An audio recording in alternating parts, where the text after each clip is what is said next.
Gute Unterhaltung. Brothers in Oath. It has been a long day, and Temujin is very tired, but that is unimportant. He looks at the arrow he has just been given and tries to remember if he has ever seen anything as beautiful before. The arrow is far more decorated than all the others he has seen, and he has seen a lot of arrows. After all, his father is the Khan, and not just any Khan, but the most powerful and feared for many days' ride. His yurt is full of the most splendid bows and arrows hanging on the walls. Often other tribes come to visit. These tribes have beautiful weaponry too, not just spears, shields, and glinting swords, but artfully carved bows and even more exquisite arrows. So far, he has never seen an arrow like this one.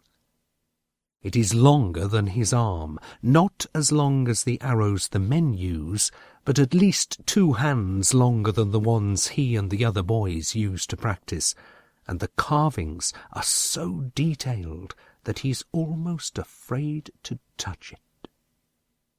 The arrowhead is not made of iron, but of bronze. This makes it weak and practically useless against anything with even thick fur, let alone against hardened leather or plate armour. Then again, this kind of arrow is not intended to be used like that. The soft metal has been engraved with artful lines and symbols, and the edges have been so carefully polished and sharpened that it could probably split a hair in half. As he looks at it, Temujin is ashamed. It is beautiful, he says.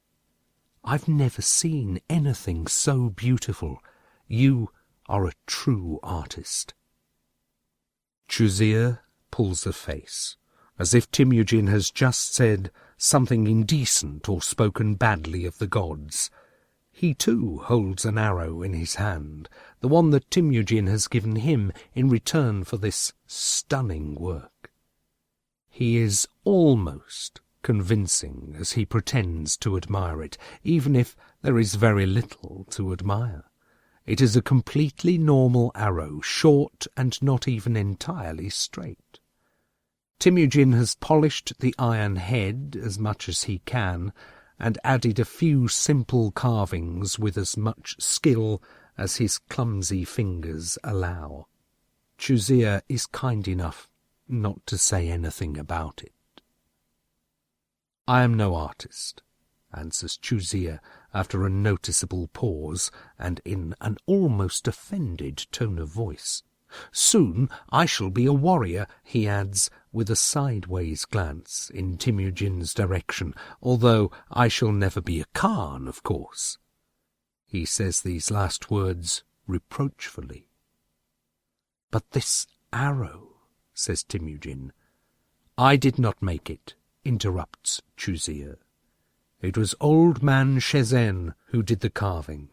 In return, I helped him collect firewood and peat for 3 moons.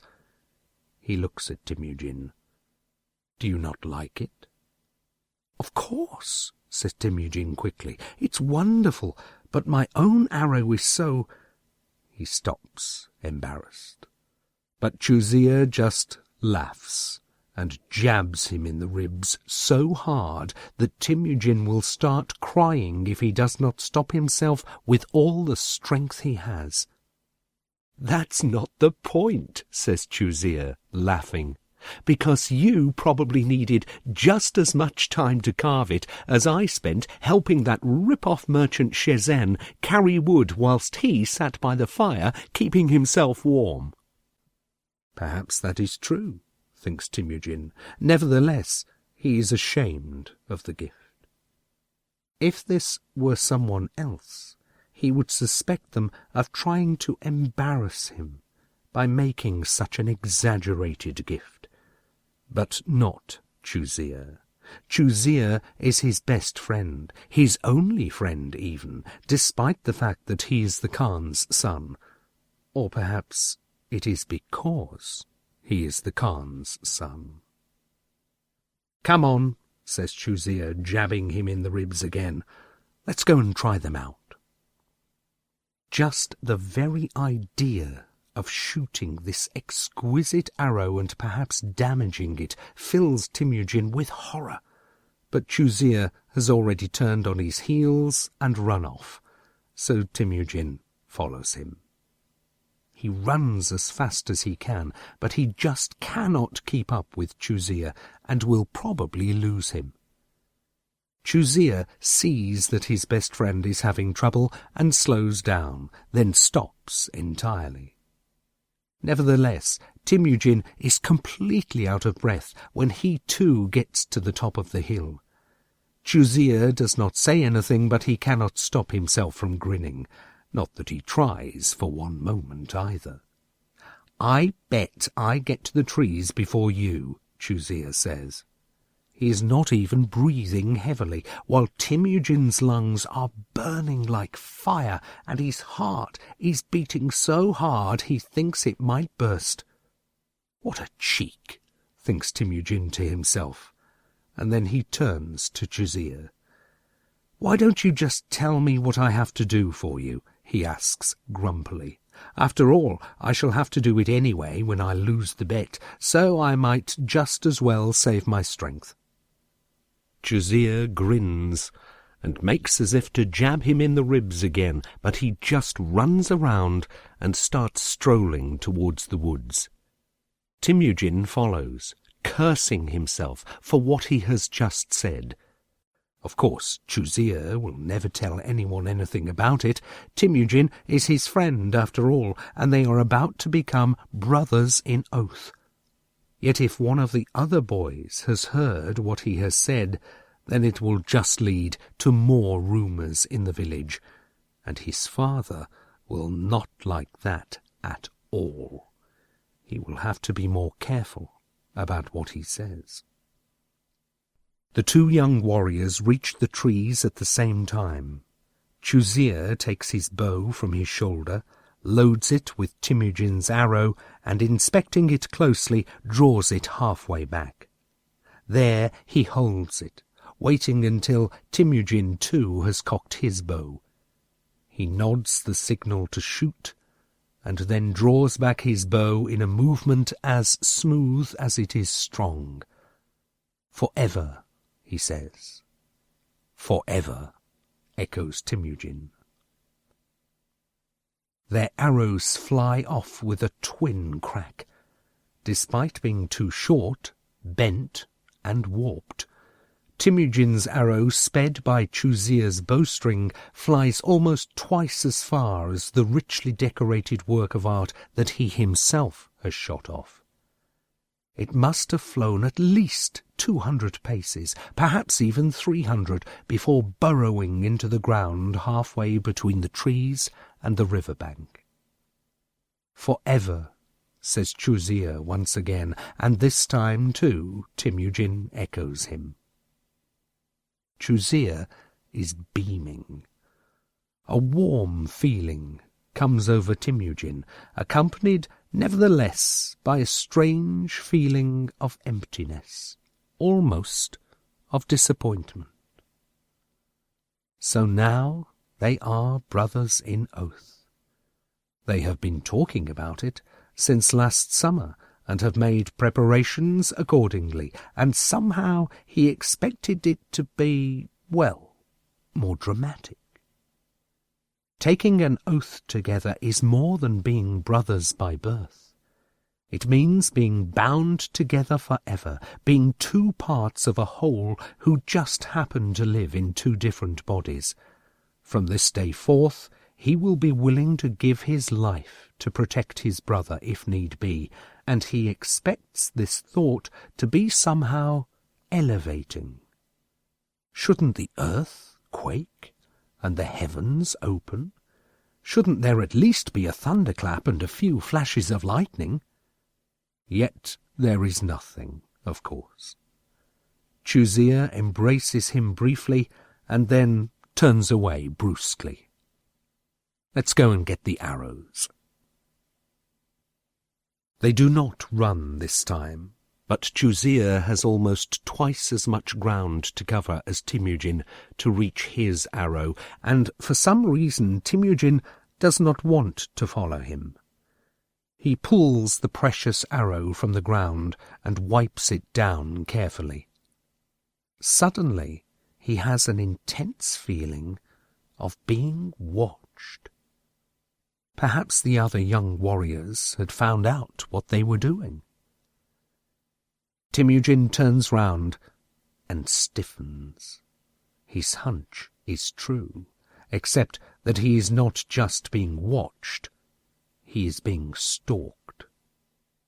It's a dog, almost as big as a foal, but far heavier. It is a shaggy-coated monstrosity with huge teeth dripping with yellow slaver, and it is standing about 10 paces behind him at the edge of the forest, staring at him. Temujin can feel his heart faltering. He hates dogs and is afraid of them more than anything else in the world.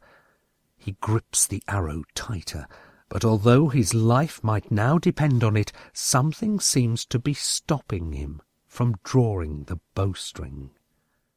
The dog might kill him. Perhaps it does not want to, but it can, and this thought is more than he can bear. "Temujin, shoot!" cries Chuzir at almost the same moment as he releases his bowstring. The arrow whizzes past Temujin's cheek, stroking him with its feathers. As the arrow hits the ground just over a man's length away from the dog, it lets out a frightened yelp and runs off with its tail between its legs. "Temujin, shoot!" shouts Chuzir again. "What are you waiting for?" Temujin hears Chuzir's steps and sees the huge dog bolting like a hare towards the trees and disappearing into the undergrowth. Chuzir reaches him, tears the arrow from his fingers, and faster than Temujin's eyes can follow, loads it into his bow. He draws the string back behind his ear, and then he lets out a moan as he drops the bow. The dog is gone. "Why did you do that?" he asks angrily. "Why didn't you shoot?" Because the arrow," stutters Temujin. Chuzir looks at him with a frown, and Temujin continues to speak with a nervous smile. "I was afraid of breaking it, as it is so valuable." This only makes Chuzir angrier, but he says nothing more, pressing his lips together out of rage and stomping off past him to fetch his dart. Temujin knows what will happen in the night. The dragon will come to him and show him what he has missed. The Dream Dragon. Temujin goes to bed unusually early this evening. Most evenings his mother has to tell him to go and leave the men to sit round the fire in peace, as is their right. All too often he stays up until his father puts his foot down. Only then does he do as he is told, and goes into his little yurt pitched right next to his father's tent. He has been sleeping alone here since last summer. Today, however, he cannot wait to go. He gulps down his dinner, makes an excuse, and goes to bed before sunset. As is always the case when trying to sleep, it takes a long time for him to sink into slumber. He has barely fallen asleep when Sarantoya comes to him. Just like every time, Temujin feels her presence more than he sees it. Well, in the first moments, in any case. It is something big, infinitely soft, but also infinitely old and strong, that steals into his dreams and only slowly takes on a form. "I haven't seen you for a while," he says. "I didn't feel that you needed me," answers Sarantoya. The shadowy figure in his dream starts to become clearer. At the edge of his consciousness, something big, something ancient, stirs, glinting like moonlight on silver scales. It touches his soul. He feels warmth and comfort, and thinks he almost sees something. Almost. "Why did you do that?" asks Temujin. Sarantoya squints, as the moonlight in the dream breaks on her scales and then flows down her flanks, jingling lightly, as if somewhere far away 1,000 cymbals are being struck. It is always night in Temujin's dreams when Sarantoya comes to him, and there is always a full moon. He has stopped being surprised by it. "What did you say?" she asks him. Temujin has to force himself not to get angry. Despite her huge claws and sharp fangs, Sarantoya hates strong feelings like anger and fury. She is the most peaceful creature Temujin has ever come across. "You know very well what I mean," he says, just managing to keep control of himself. "That dog! Why did you stop Chuzir killing it?" "Did I?" replies Sarantoya, pretending to be surprised. Then she laughs quietly. It sounds like thunder rolling in the mountains on the horizon. "What if your friend Chuzir just missed?" "Nonsense," replies Temujin. "Chuzir is the best shot I know. He never misses his target." "Not even with a bent arrow?" says Sarantoya mockingly. Temujin ignores this comment. "He never misses his target," he insists. "Well then, it must be that somebody wanted him to miss," says Sarantoya, smirking. "You!" "No," says the dragon, suddenly in a very serious tone of voice. "I would never do anything you do not want, and you know it." Temujin says nothing more. Chuzir said nothing after missing. He simply walked on for a few moments, offended.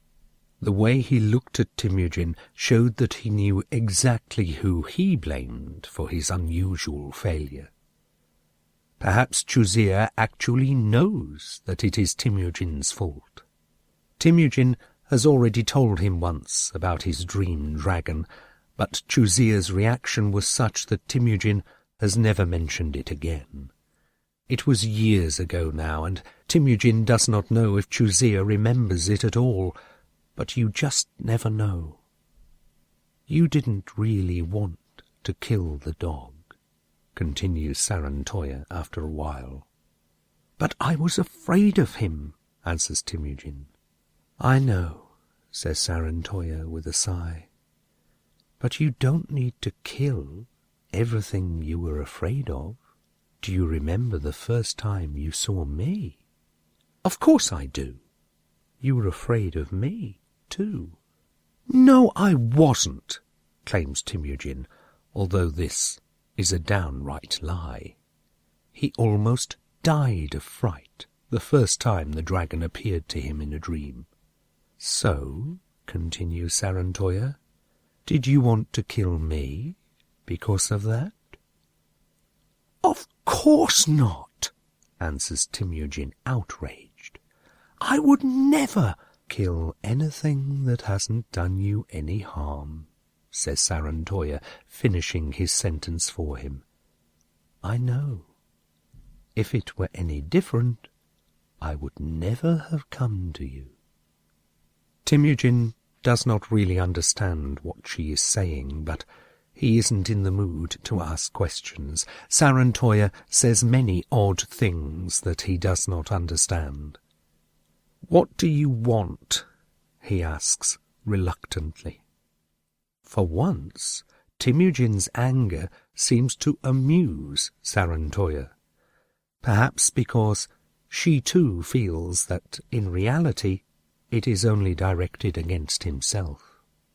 Really, it should be me asking you these questions, she answers. If I remember correctly, you were the one who called me, and not the other way round. Since I'm here anyway, tomorrow is a big day for you, a very important day. Temujin thinks as hard as he can. Tomorrow?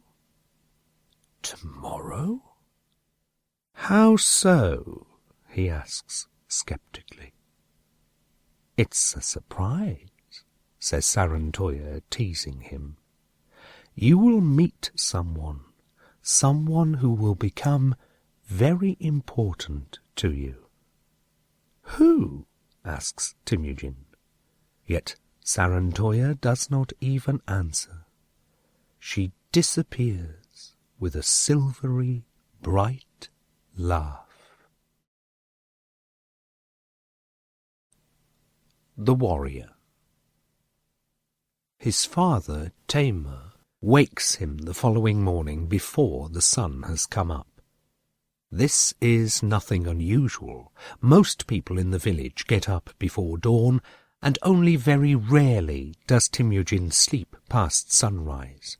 If he does, it is mostly when his father has been up too long drinking or discussing matters with the other men, both of which have the same result.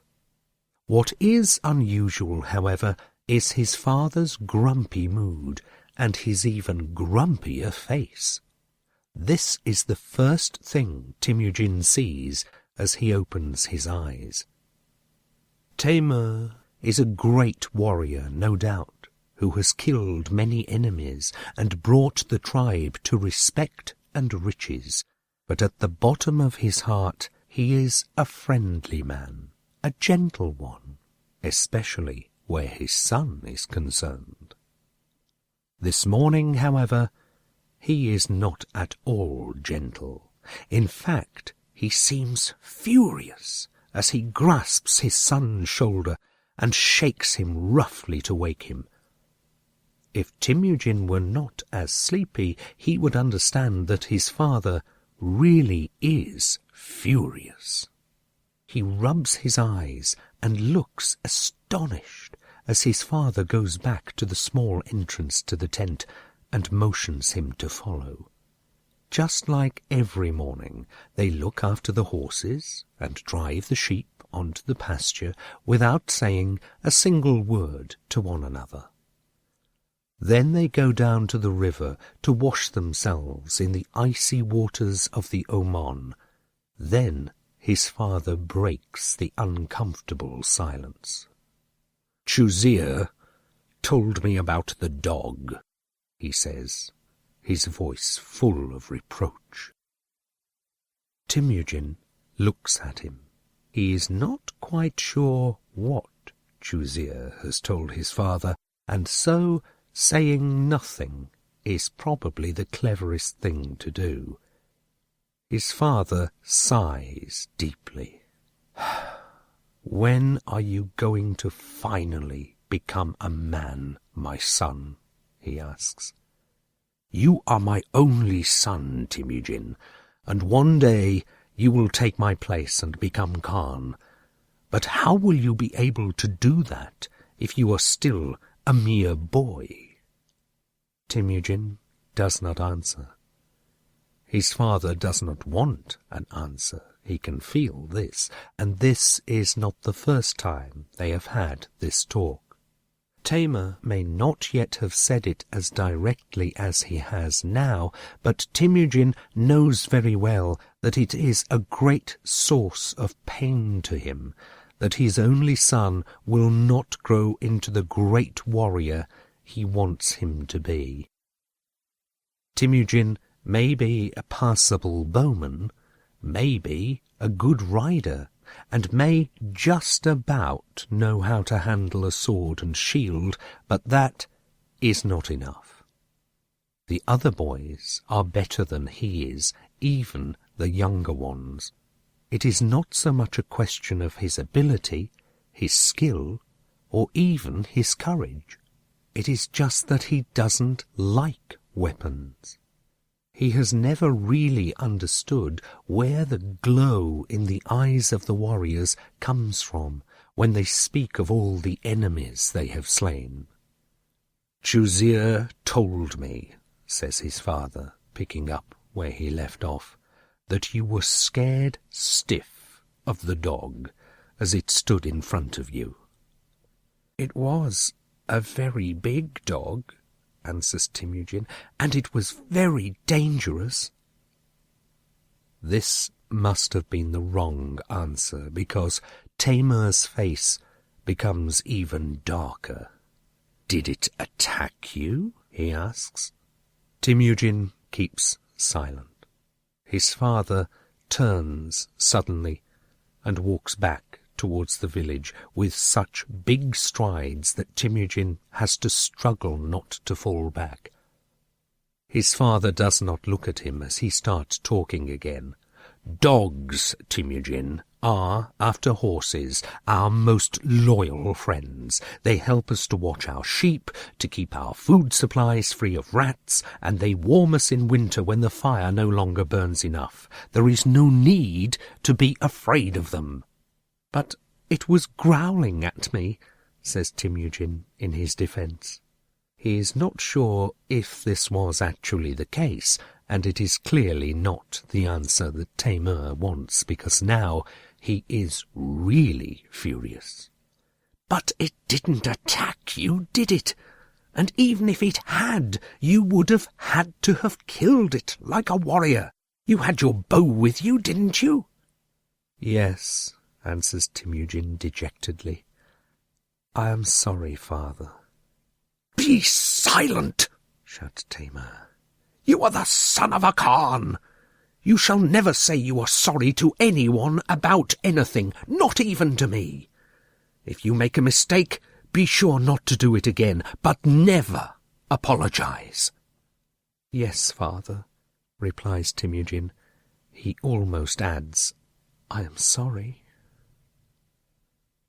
They cover the rest of the way back to the village in silence.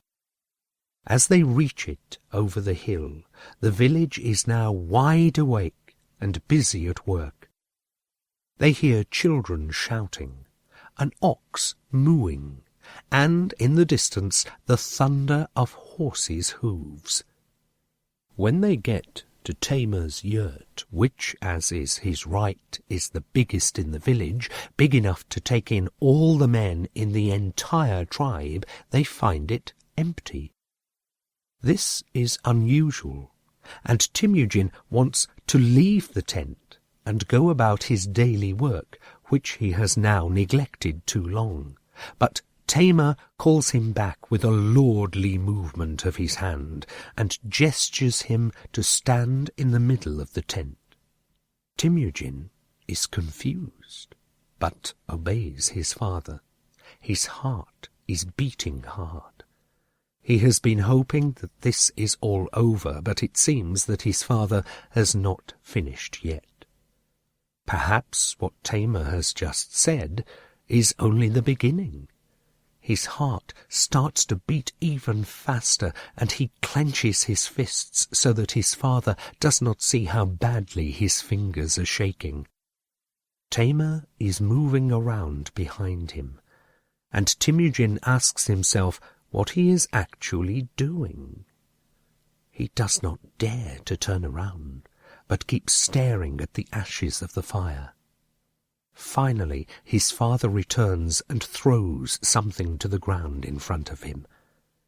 It takes Temujin a while to recognize it as the full outfit and weaponry of a warrior.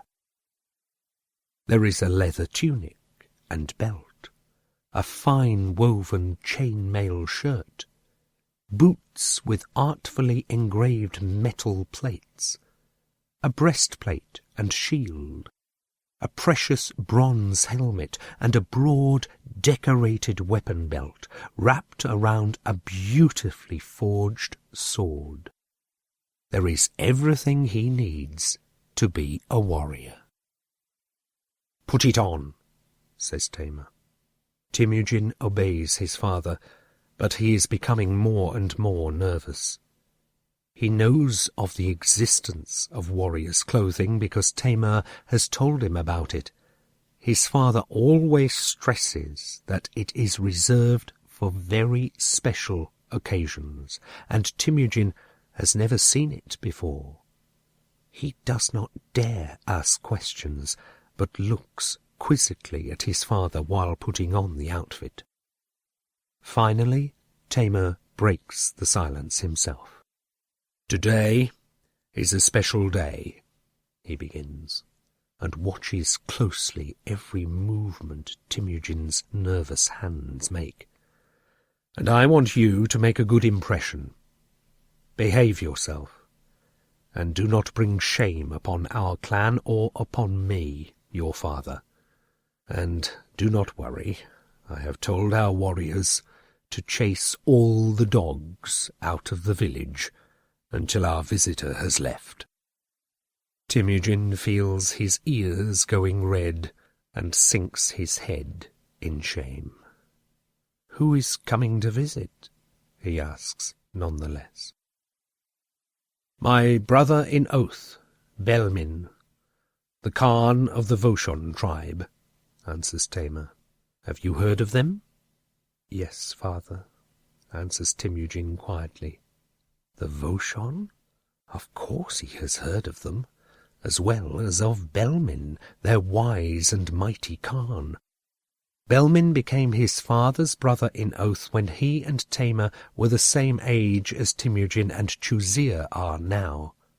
The Voshon tribe has far more land than Tamer's tribe and is much, much richer.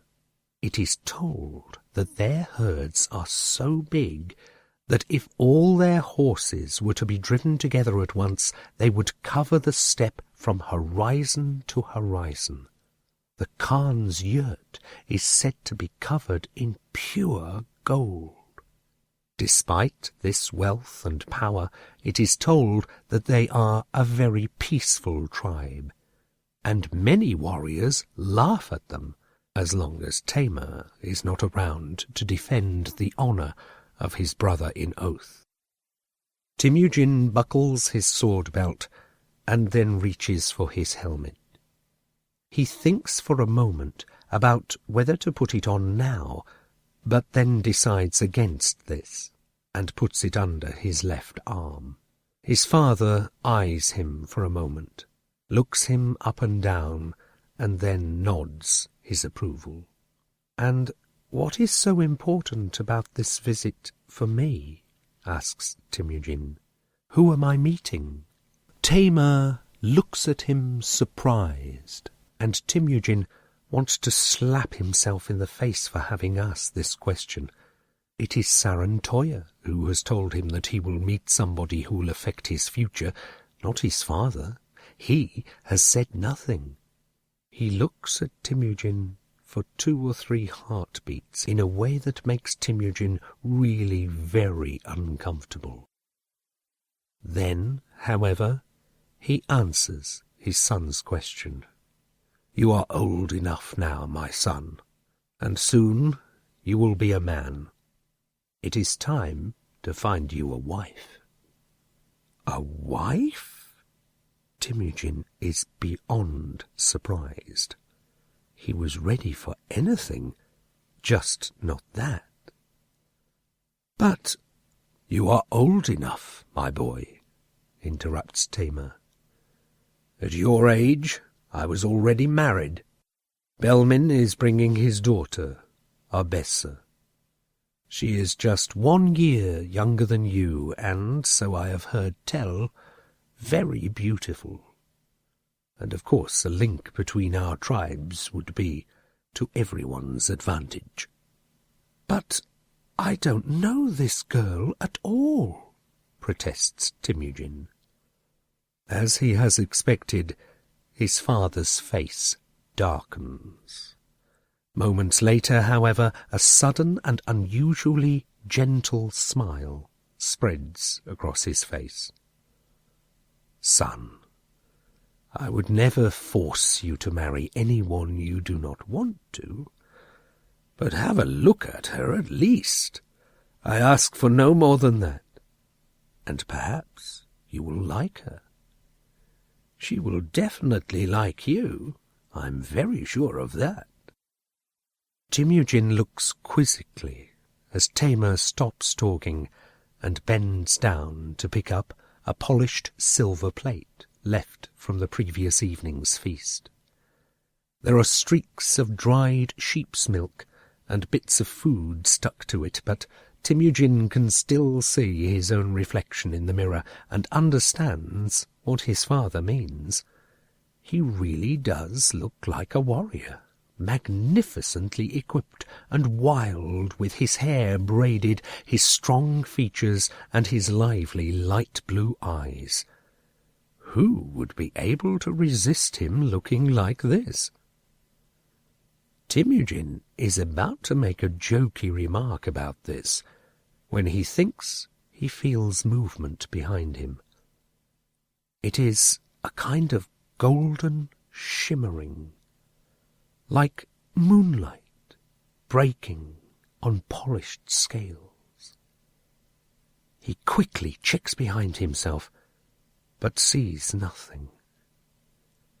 When he looks back at the plate, however, he sees Sarantoya reflected behind him, this time even more clearly than in his dream.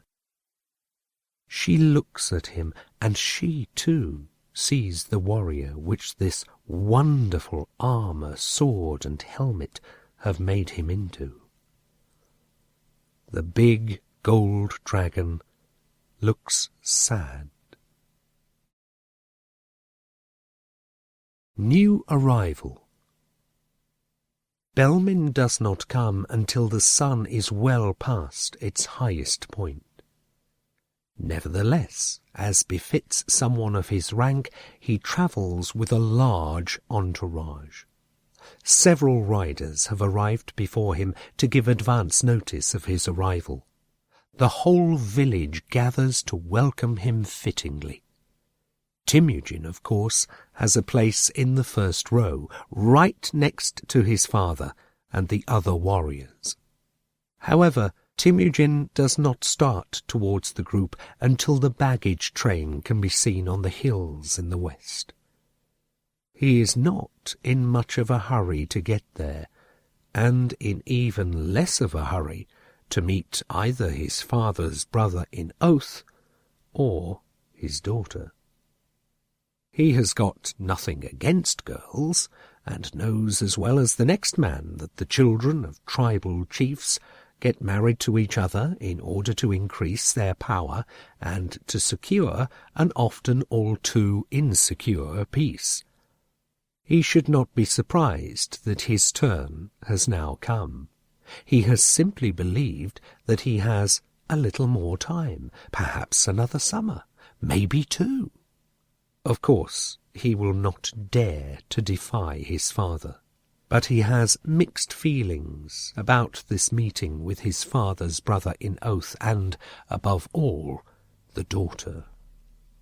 As befits their status, the other boys, including Chuzia, wait at an appropriate distance behind the warriors and the elders, yet in front of the women still. Temujin has to walk past them in order to join his father on time. He ignores the other boys, as usual, but greets Chuzia and is about to set off even faster. Yet he notices Chuzia's dark expression of face, and turns round to him, his brow furrowed quizzically. Chuzia avoids his gaze and turns away. "What is wrong?" asks Temujin bluntly. He is confused. "Nothing," replies Chuzia curtly. Temujin stretches his hand out so as to seize him by the shoulder, but Chuzia steps back quickly and Temujin pulls back his arm. He feels a faint but deep stabbing pain in his chest. Chuzia is his brother in oath.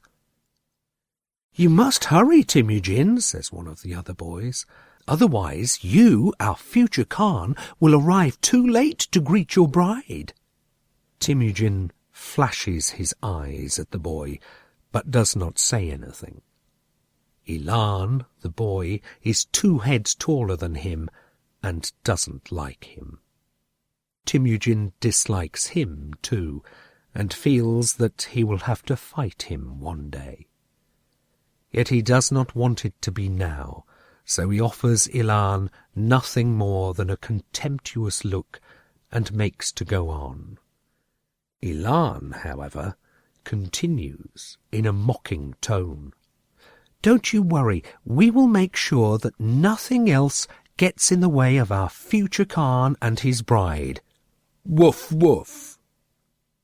This comment was followed by laughter from all around, and Temujin feels a sudden fury so strong that he wants to jump at the bigger boy and pummel him. Yet his fury dies away as quickly as it comes, and gives way to something very different and much, much worse. His eyes fill with burning tears, and he turns back to Chuzia. He steps so close to him that no one else can hear him speak. "Why did you tell them about it?" he whispers. His voice is shaking. Chuzia avoids his gaze again. Temujin waits for him to answer the question, but he says nothing. So Temujin turns away angrily and walks away as quickly as he can without running. Behind him the boys are laughing, and a few of them bark again. Temujin keeps his back turned to them, but it costs him all the strength he has to hold back the tears. His father seems very angry when he arrives next to him, but he does not have the time to say anything to him because, in that moment, the baggage train is coming by. Taimur simply looks at his son angrily, in a way that seems to promise punishment later. Then he straightens his shoulders and gets ready to greet his guests. Belmin is an older, white-haired man with a white beard that reaches his chest. He has a weather-beaten face and exudes an aura of dignity and power that you can almost reach out and grasp. Temujin has often met men who have great power, including his father, of course. But Belmin differs from them in one important point. He's the first chief he has ever met who does not carry a weapon. His large entourage, too, is mostly unarmed. Just the 2 knights right and left of him have spears held upright in their hands, and it looks to Temujin somehow as if they only have them to tie their pennants to, which are fluttering above their heads in the wind. Taimur greets his noble guest effusively, using the complicated and wordy greetings common to his people. Temujin uses this time to have a closer look at the many people accompanying the Khan of the Vauchon. Of course, there is a very particular person he is looking for, and he finds her a little behind Belmin, flanked by 2 knights who, contrary to his first impressions, are heavily armed. She is slender, wrapped up in exquisite garments, and about a hand shorter than him. She has to be Arbessa, his future wife. Her face is veiled, so he cannot quite recognize its features, but he thinks he sees her keen stare through the material and quickly looks away. The greeting ceremony goes on for quite some time, but eventually it is over, and Belmin makes a brief gesture, allowing his entourage to sit. Milk, as well as other stronger drinks, are offered, along with a meal, and suddenly the ceremonial silence, previously broken only by the exchange of formalities between the Khans, gives way to general laughter and pats on the shoulder as the more than 30 riders start to mix with the population of the village. Arbessa, too, slips down from her horse with a smooth movement, yet Temujin does not find the right moment to approach her, or even to look at her. Taimur puts his hand on his shoulder and pushes him in between himself and Belmin. "This is my son, Temujin," he says. The old Khan looks at him with his strangely soft eyes for a few instants. Despite the tangible aura of softness and goodness he exudes, Temujin, who is already very uncomfortable, is almost afraid of him. Then the Khan smiles suddenly. "So, you are Temujin," he says. "I have heard a lot about you. I am told that you are a son who is every bit as honourable as his father. Is this true?" Temujin does not know what to answer, and simply lowers his head in shame. In this situation, this is almost an insult. Taimur is horrified and sucks in air sharply past his teeth. Belmin, however, just laughs, quietly and benevolently. "Well, I see he really is his father's son. My brother in oath was never one for too many words." Taimur laughs, but even his laugh sounds hollow, and he puts another hand on Temujin's shoulder. It is as if he is showing Temujin off as his own property, and Temujin finds this degrading. He does not say anything, however, and keeps looking for Arbessa. The girl has already gone past him without even looking at him, as it seems to him, and is now talking with the women. The men of the tribe, too, have mingled with the village people and are eating, joking, and drinking with them. The big reception has dissolved into nothing. Only his father and his father's brother in oath are still standing, trying to look important, but they are clearly not succeeding. Taimur clearly finds the situation embarrassing. Belmin looks amused by it all. Finally, he clears his throat and gestures towards the big yurt in the middle of the village. "It was a long and tiring journey, old friend, and I am thirsty. We have not seen each other for many years, and have much to talk about." And talk they did. Arbessa. Having gone to bed so early the evening before, Temujin ends up going to bed very late tonight. A huge feast is being given in honour of the guests, starting just before sundown and going on until far past midnight. Almost all of the clansmen are in Tamer's tent, eating, talking, and drinking. The women are barely able to keep up with serving food and drinks. With all the delicious food and with the hours that pass, the feasting becomes ever more boisterous, and the men's tongues become looser. The camp echoes to the sounds of laughter and music and the happy voices of the men as they try to outdo each other with amazing stories. Everyone knows that only half of the stories are actually true, but that does not stop them being listened to intently and greatly enjoyed. Temujin spends the feast sitting at his father's right-hand side, listening to the stories that the clansmen are so happily embellishing, but he cannot fully concentrate on the proceedings. His gaze keeps wandering over to the veiled girl next to Belmin, and when he is not looking at her, he thinks he can feel her eyes on him.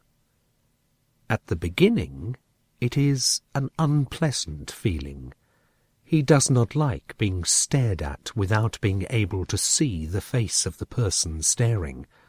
After a while, however, it just feels slightly odd.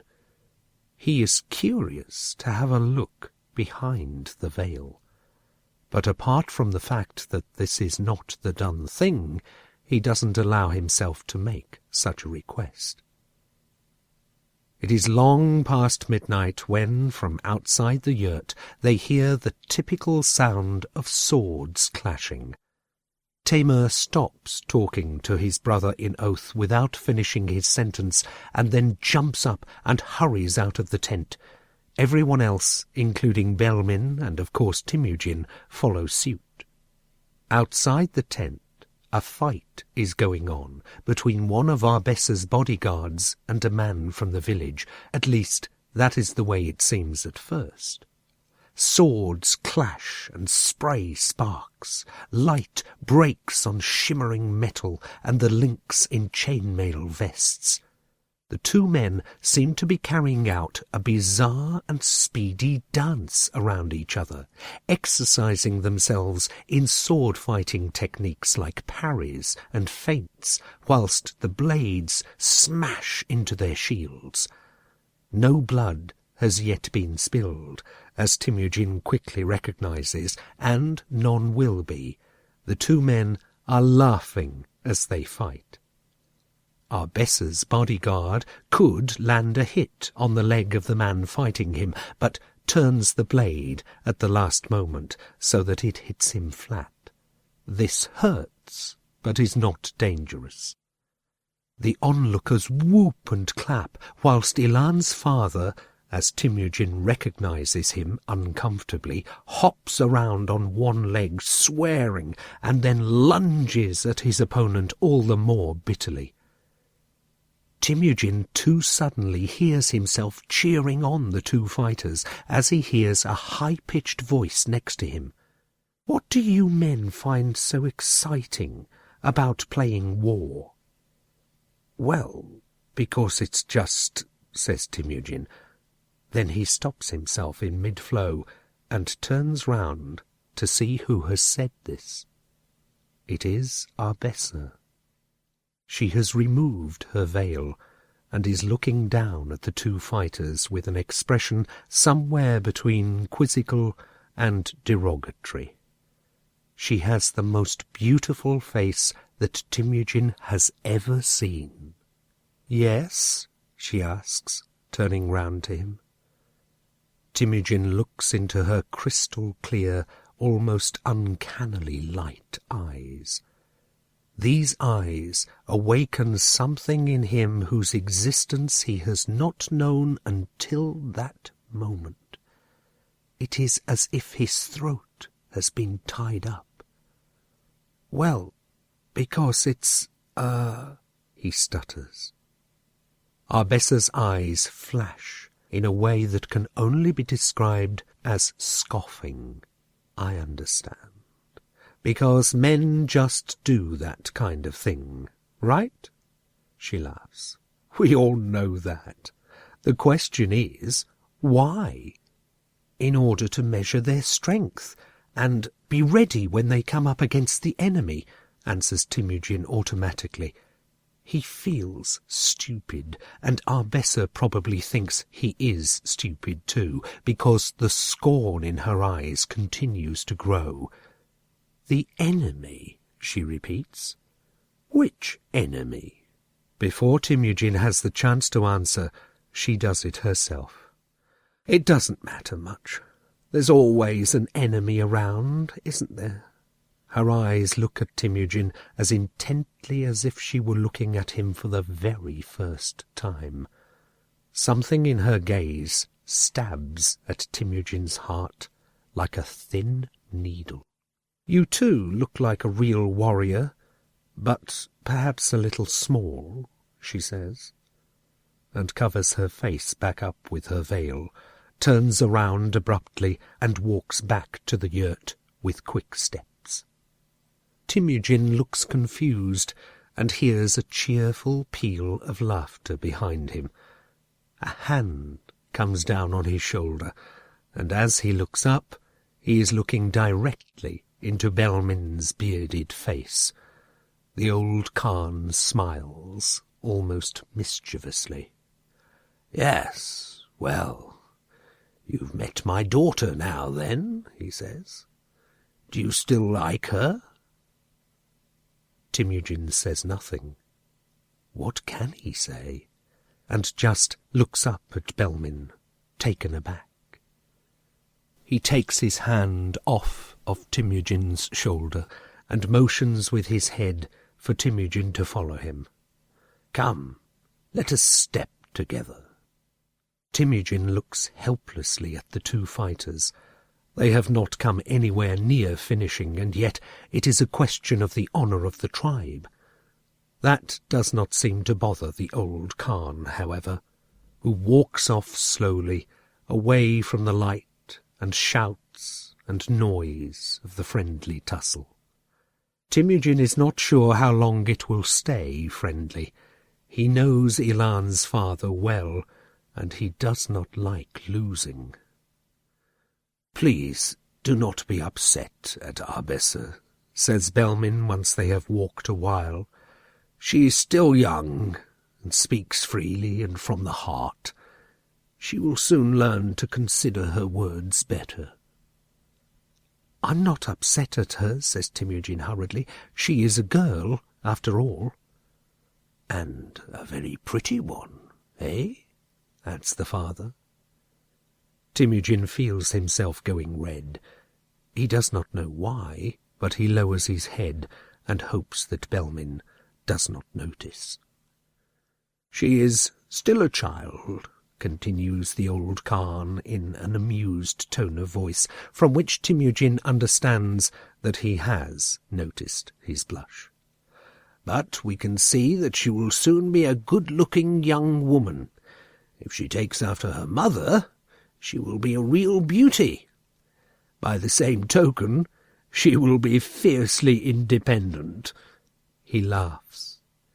"You can think yourself lucky to get a woman of her caliber, if you want her." He stands still and examines Temujin with a changed but still not unfriendly gaze. "So, do you want her?" "But of course," answers Temujin hastily. "My father has told you how important this alliance is for our two tribes, and how I am his oldest and best friend, and his brother in oath. The important thing, however, is what you and Arbessa want. Do you want this to happen?" Temujin does not answer straight away, and when he does, he answers so openly that he surprises himself. "I do not know, my lord. I mean, I do not know her yet. She is very pretty, but—" "I understand," sighs Belmin. He does not seem upset at all. In fact, he almost sounds relieved, even if Temujin does not quite understand why. "Then again, this is the reason we are here." He gestures towards the tent to which his daughter has walked back. "Arbessa is waiting for you in your tent. Go to her and get to know her better. We shall stay for a few days, and if you still think she is the right one for you, and she thinks you are the right one for her, then you will return with us and spend the rest of the year at our village." He smiles warmly.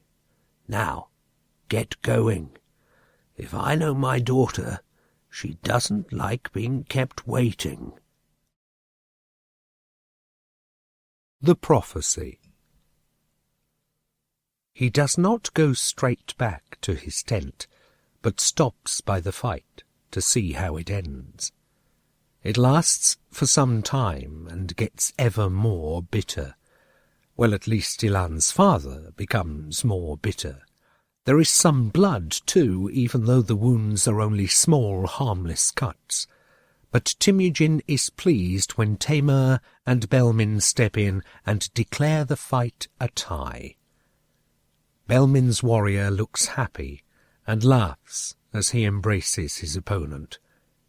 Ilan's father is clearly unhappy, however, and Temujin sees that he would quite happily take his sword and finish the fight if the two Khans were not there.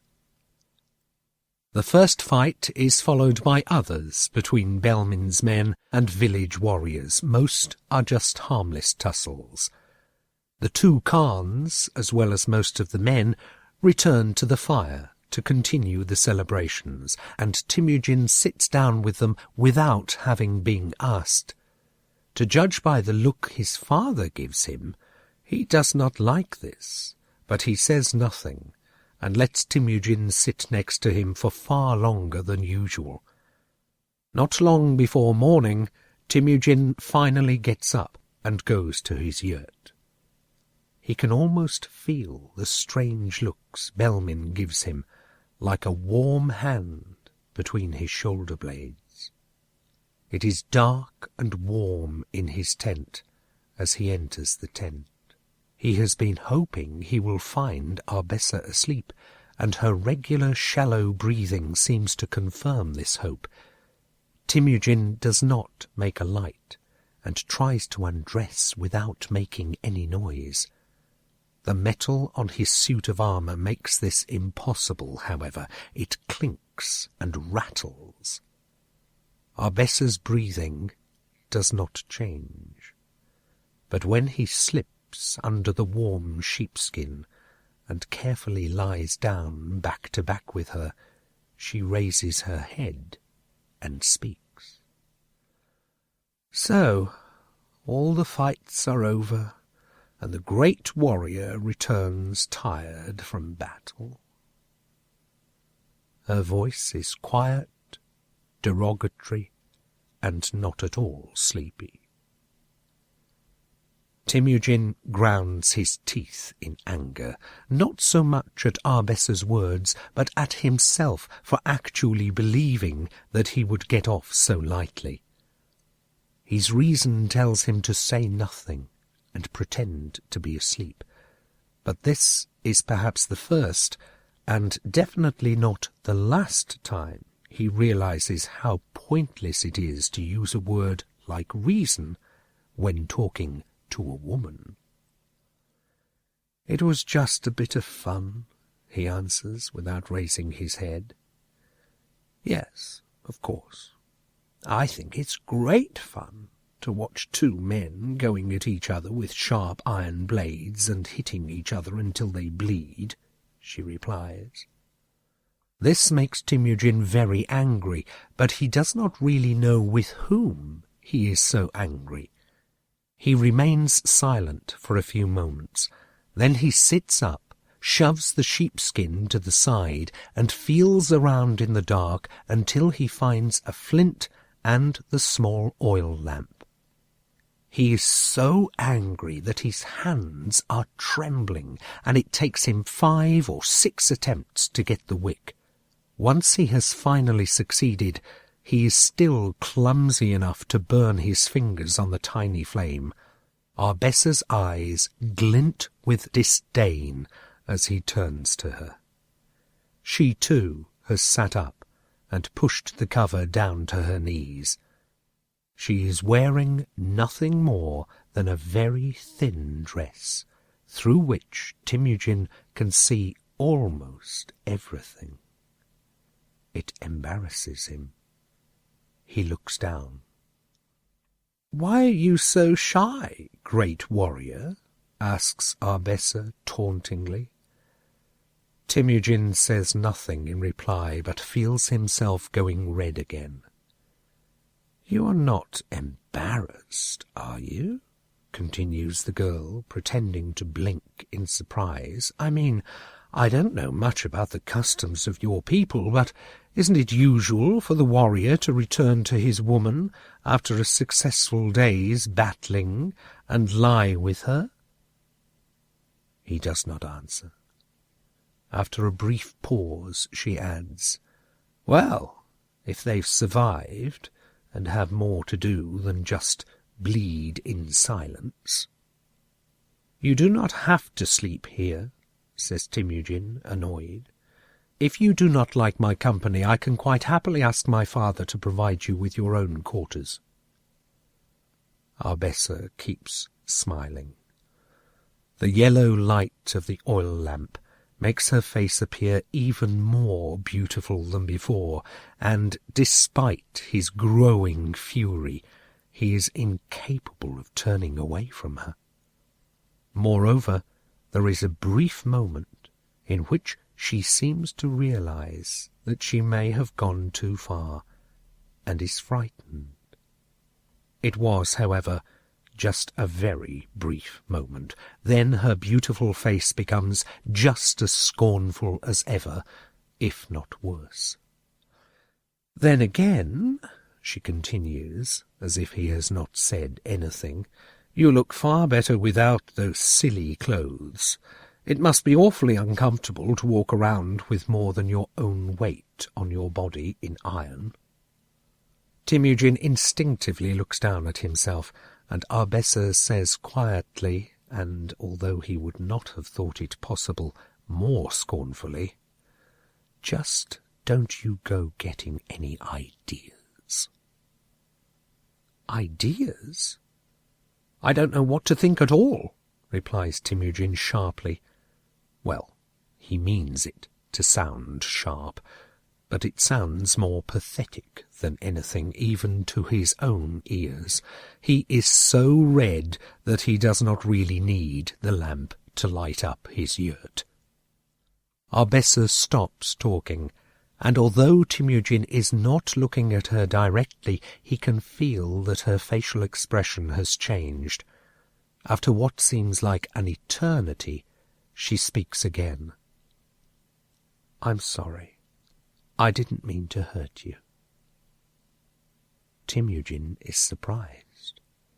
"You didn't hurt me," says Temujin, lying without much conviction. "And you need not apologize to anyone," he adds. "Why?" says Arbessa with a furrowed brow. "Because you might be the wife of a Khan one of these days," he says, "and the wife of a Khan never apologizes to anyone for anything." The girl looks at him thoughtfully for a long moment. "And who taught you such rubbish?" she asks, in a soft but confused tone of voice. "My father," answers Temujin loudly, "and it is not rubbish. It is the truth." "Because your father is the Khan, and because the Khan always speaks the truth, even if what he says is not true, you mean?" asks Arbessa.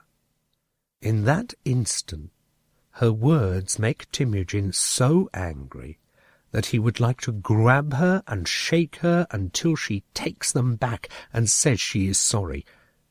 Then he realizes what he has just been thinking and laughs at himself against his own will.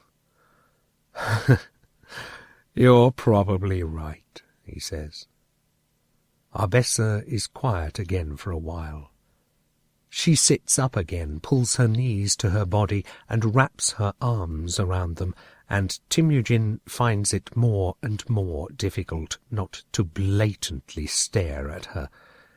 He manages it somehow, but he is relatively sure that the girl knows what is going on inside him. Not that he understands it himself. "I didn't want to offend you," says Arbessa finally. "You haven't offended me," replies Temujin, and realizes only as he speaks these words that they are the truth. She has not offended him. "But tell me, why are you so hostile?" "Am I so hostile?" asks Arbessa. She leans her chin on her knees and looks up at him, amused. Then she shrugs her shoulders.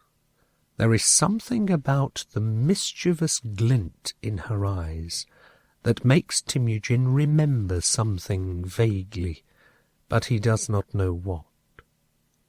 Whatever it is, however, it is familiar and fills him with a feeling of sudden warmth. The feeling is so strong that he has to stop himself from just hugging her. "I'm not used to all of this, you know." "All of what?" asks Temujin. "All these warriors and weapons and fun you have fighting." "I understand," says Temujin. "I've heard tell that your tribe is very peaceful." He does not think that he has said anything wrong, but suddenly Arbessa raises her head and an angry crease appears between her thin eyebrows. "That's right. Just go ahead and say what you think," she snaps. "You think we are a tribe of cowards, don't you? That we don't like fighting." Temujin is about to contradict this, and will probably end up apologizing to her again. But the girl does not let him speak a word. She continues speaking louder than before and more angrily. "You needn't have any qualms about speaking freely. I may still be a child, but I know very well what other tribes think and say about us." "I did not say that I thought your people were cowards," says Temujin in his defense. "But what kind of Khan has a tribe without warriors?" "A very wise Khan, perhaps?" asks Arbessa. Her fury disappears as quickly as it came, yet something has changed. The tender bond between them that appeared a few moments back has been torn. "But how do you expect to defend your land and your property against enemies who may want to rob you of it?" asks Temujin half-heartedly. "No one has tried, as yet," answers Arbessa softly. "Yes, perhaps because there is no honor in winning against an enemy that cannot defend itself," replies Temujin. He regrets having said these words as soon as he has said them. Arbessa is not offended, though. She simply shrugs her shoulders and nods in the direction of the entrance to the tent. "How odd. I thought I just watched my bodyguard win against your man. Simply because my people do not enjoy fighting, we are not defenseless. You should try to listen to her." "To her?" asks Temujin, not understanding what Arbessa means. She does not answer, however, and lies down, pulls up the cover to her shoulders, and turns herself in it so that there is nothing left for Temujin to protect himself from the cold of the night. He sits silently for some time looking at the girl as she pretends to sleep, before he puts out the light. He lies straight and waits for either sleep or the cold, whichever comes first. The cold is the first of the two, and it stops him sleeping. After a while, however, Temujin finds himself once again in the silvery moonlight of his dream world. Usually, not always, but almost always, he has difficulty making out exact forms in his dreams, but tonight he can see more than just vague ghosts under a starry sky. It is still a dark, night-time world, but not quite as impenetrable as usual. Behind Sarantoya he can see hills on a distant horizon, covered by woods, and a silver, winding river. No step, and no traces of people. Temujin can feel that this is a world untouched by the hand of man. He has an almost physical sense of great age and of indescribable power, and this comes not only from the huge dragon, but from the fabric of this world itself, a world which Sarantoya does not often let him see. "Now, did I promise too much?" asks Sarantoya. She is in a cheerful mood, well, as cheerful as a dragon the size of 10 oxen can appear, at least. There is a glint of mischief in her eyes, and her long, scaly tail seems to thump on the floor to the rhythm of some silent music. "Wasn't that an exciting day?" "Well, wasn't it?" "Yes," admits Temujin. Then he pulls a face. "Well, at least it was for some of us here." "Oh, don't be like that about it," answers the dragon in a jovial tone which Temujin just does not understand. "Come on. Every man in the village would give his eye-teeth to share his yurt with the daughter of such a mighty Khan." "Yes, but she is a pain in the neck," says Temujin. "Pain in the neck? We have heard those words spoken before about the son of a certain Khan in your village." The dragon lays her head sideways. "So why is she such a pain? Because she says the truth?" Temujin is offended, but does not say anything. He knows there is no use.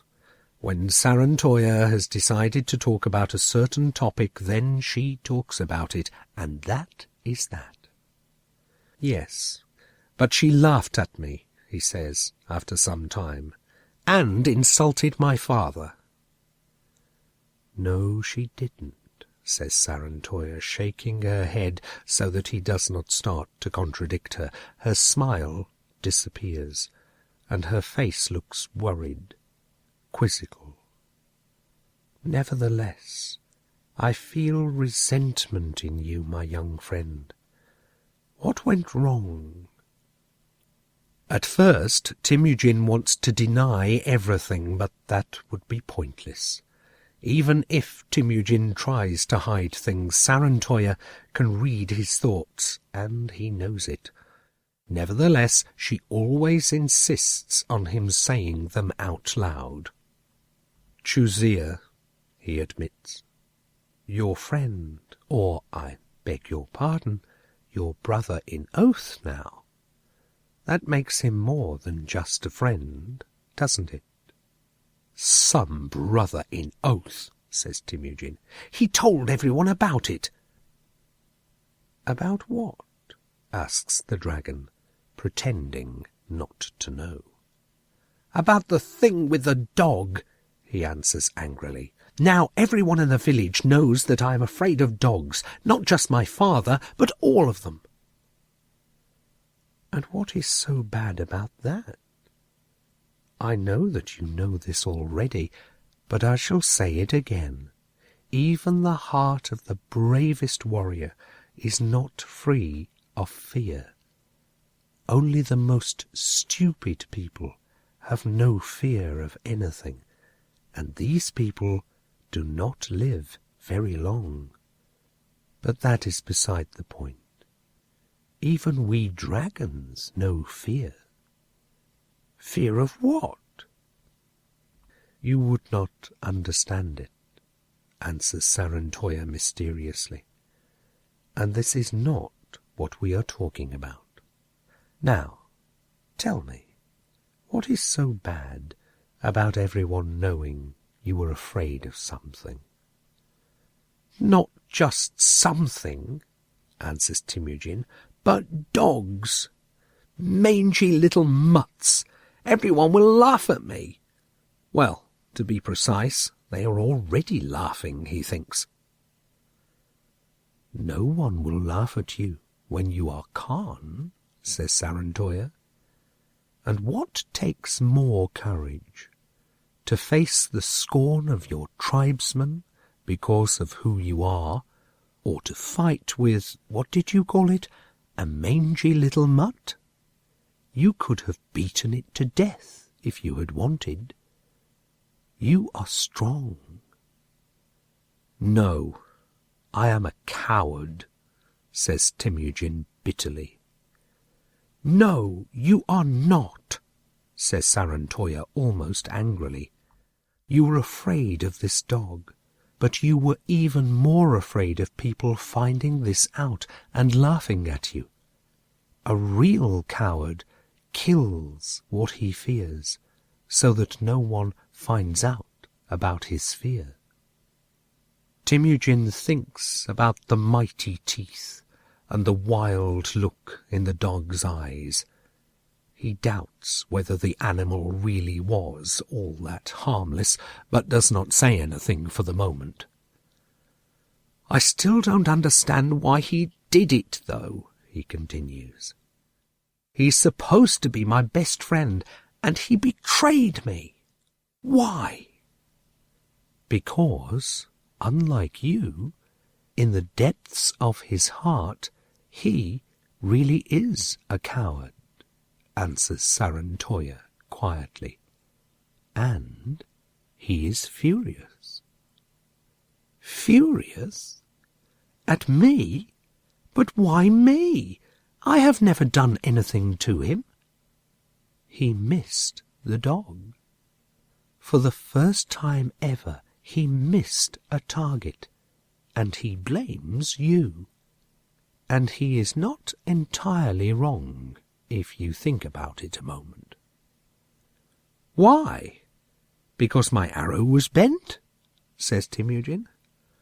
"Well, that is certainly what he thinks," says Sarantoya, winking conspiratorially. "But you and I both know why he really missed." Temujin keeps quiet. What Sarantoya says does not make anything better. In any case, it is unimportant why he is to blame for Chuzia's failure. "He is already regretting having told everyone," says Sarantoya, "so don't be angry with him. You are friends, after all, right?" "Well, that's what I thought until now, yes," says Temujin, upset. "Friendship also means forgiving," says Sarantoya. "In fact, that is what it means above all." Temujin is about to make a nasty comment when he notices movement in the corner of his eye and turns round frightened. Something rushes away. It is big, scaly, and snake-like, and disappears so quickly that he cannot make it out. Was it perhaps a Surprised, he turns back to Sarantoya, who answers his question before he has asked it. "Don't ask, my little friend. I can't answer. And he won't talk to you either.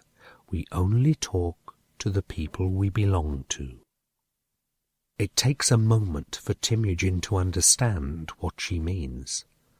"So, you mean that somebody else here is speaking to a dragon right now?" he murmurs. A moment ago he would never have believed that dragons could grin, but Sarantoya can, and she grins almost shamelessly. Yes, for some time, too. It takes Temujin even longer to understand. Then he turns around, half terrified, to Arbessa. She is not there, of course, because this is just a dream. Sarantoya giggles. "Arbessa?" he murmurs sceptically. "You mean she too has a dragon?"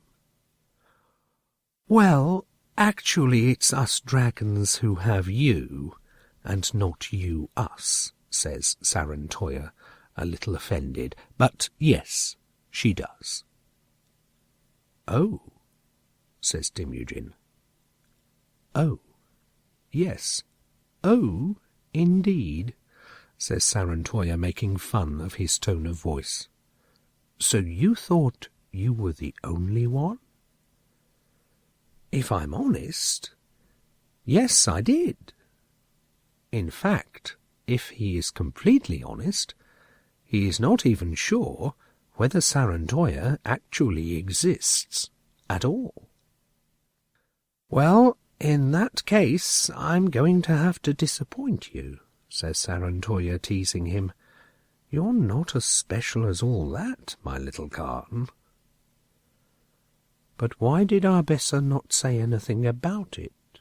mumbles Temujin. "Why should she? She doesn't know you at all." Temujin thinks back. In fact, she did say something about it. Anyway, it's nothing special to her. Almost everyone in her tribe has a dragon friend. "The whole tribe?" says Temujin, astonished. "Well, almost all of them," answers Sarantoya, "because they are a very peaceful people, and dragons love peaceful people."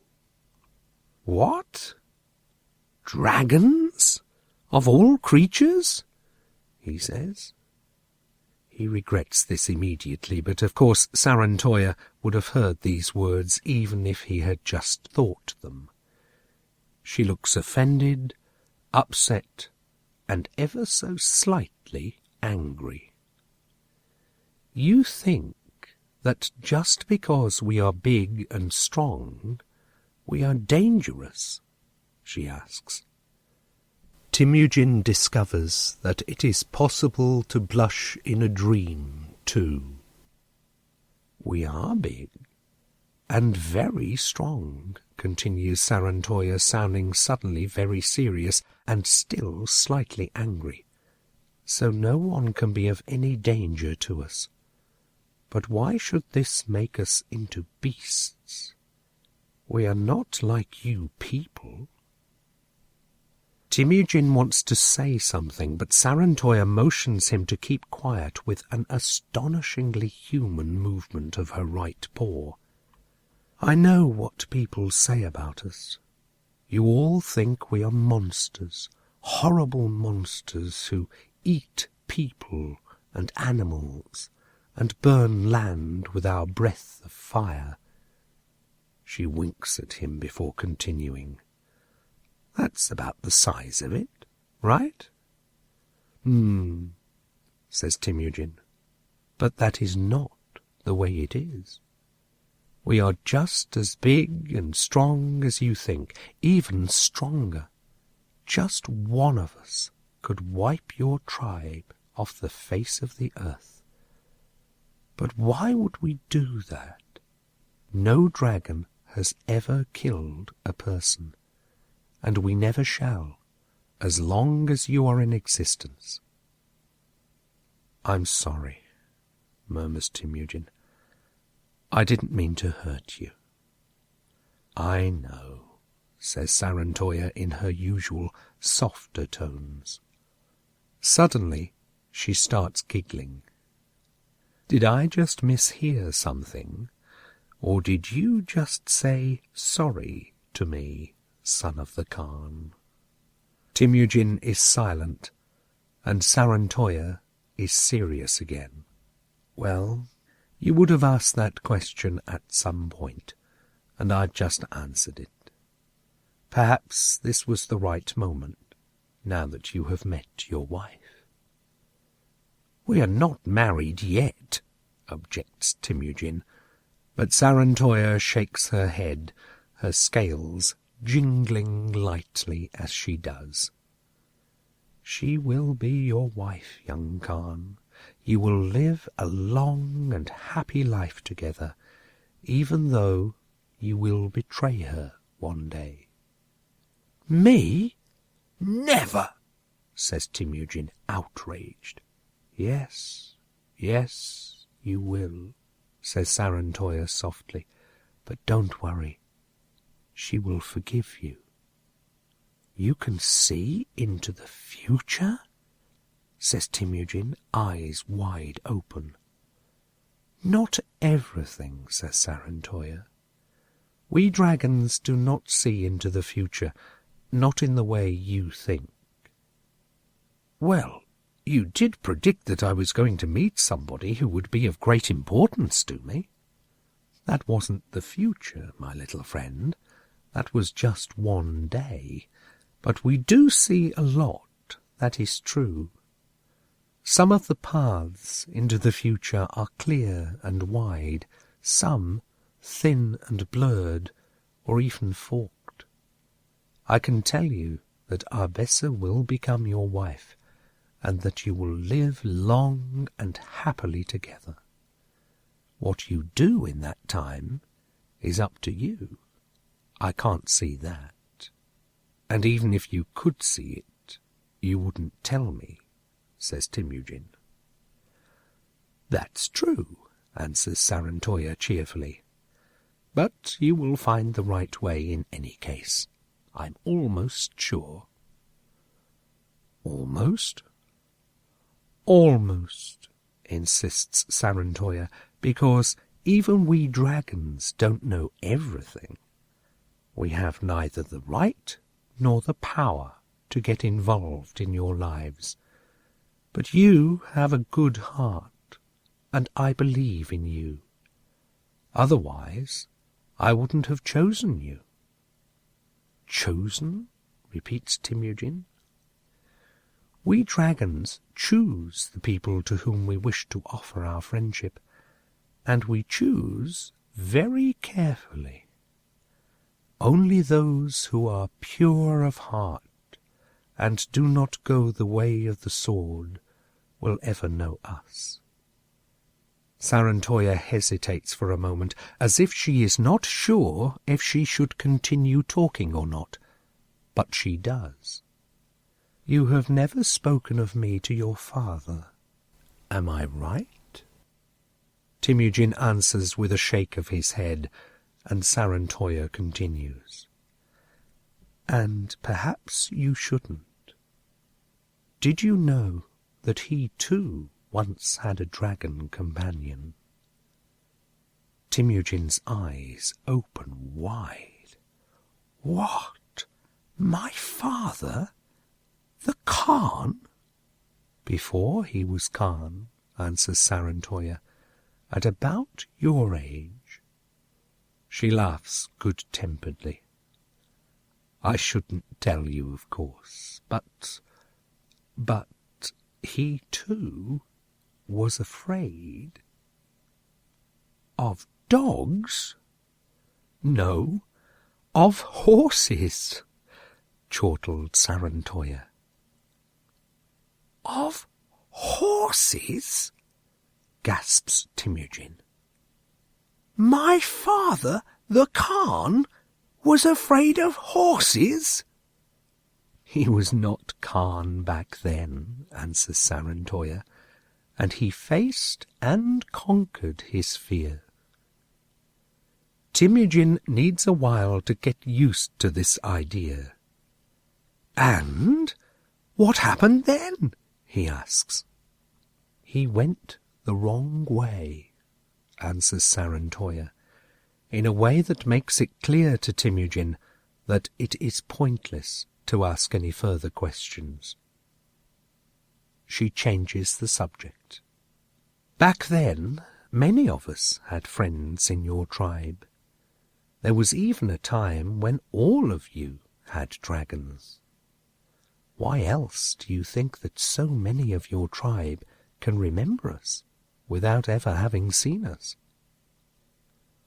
"What happened?" asks Temujin. "The same thing as almost always," answers Sarantoya sadly. "Too many of you chose the wrong path." Temujin can feel the dragon's sorrow, and he realizes that he has hit upon a subject that she does not want to talk about. Nevertheless, he asks another question, quietly. "And which path is the wrong path, exactly?" "Later," answers Sarantoya, clearing her throat loudly. "Perhaps I've already told you enough for one day. Just be patient, my little Khan. We will have plenty of opportunities to talk again, perhaps your whole life long. But that is your decision." The Bodyguard.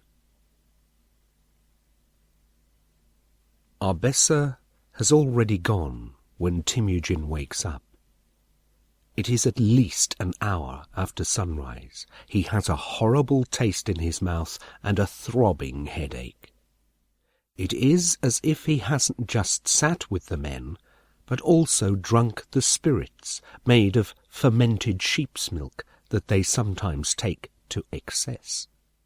Moreover, he still has the strange dream in his head, something to do with the dragon and Arbessa, although he cannot remember any precise details.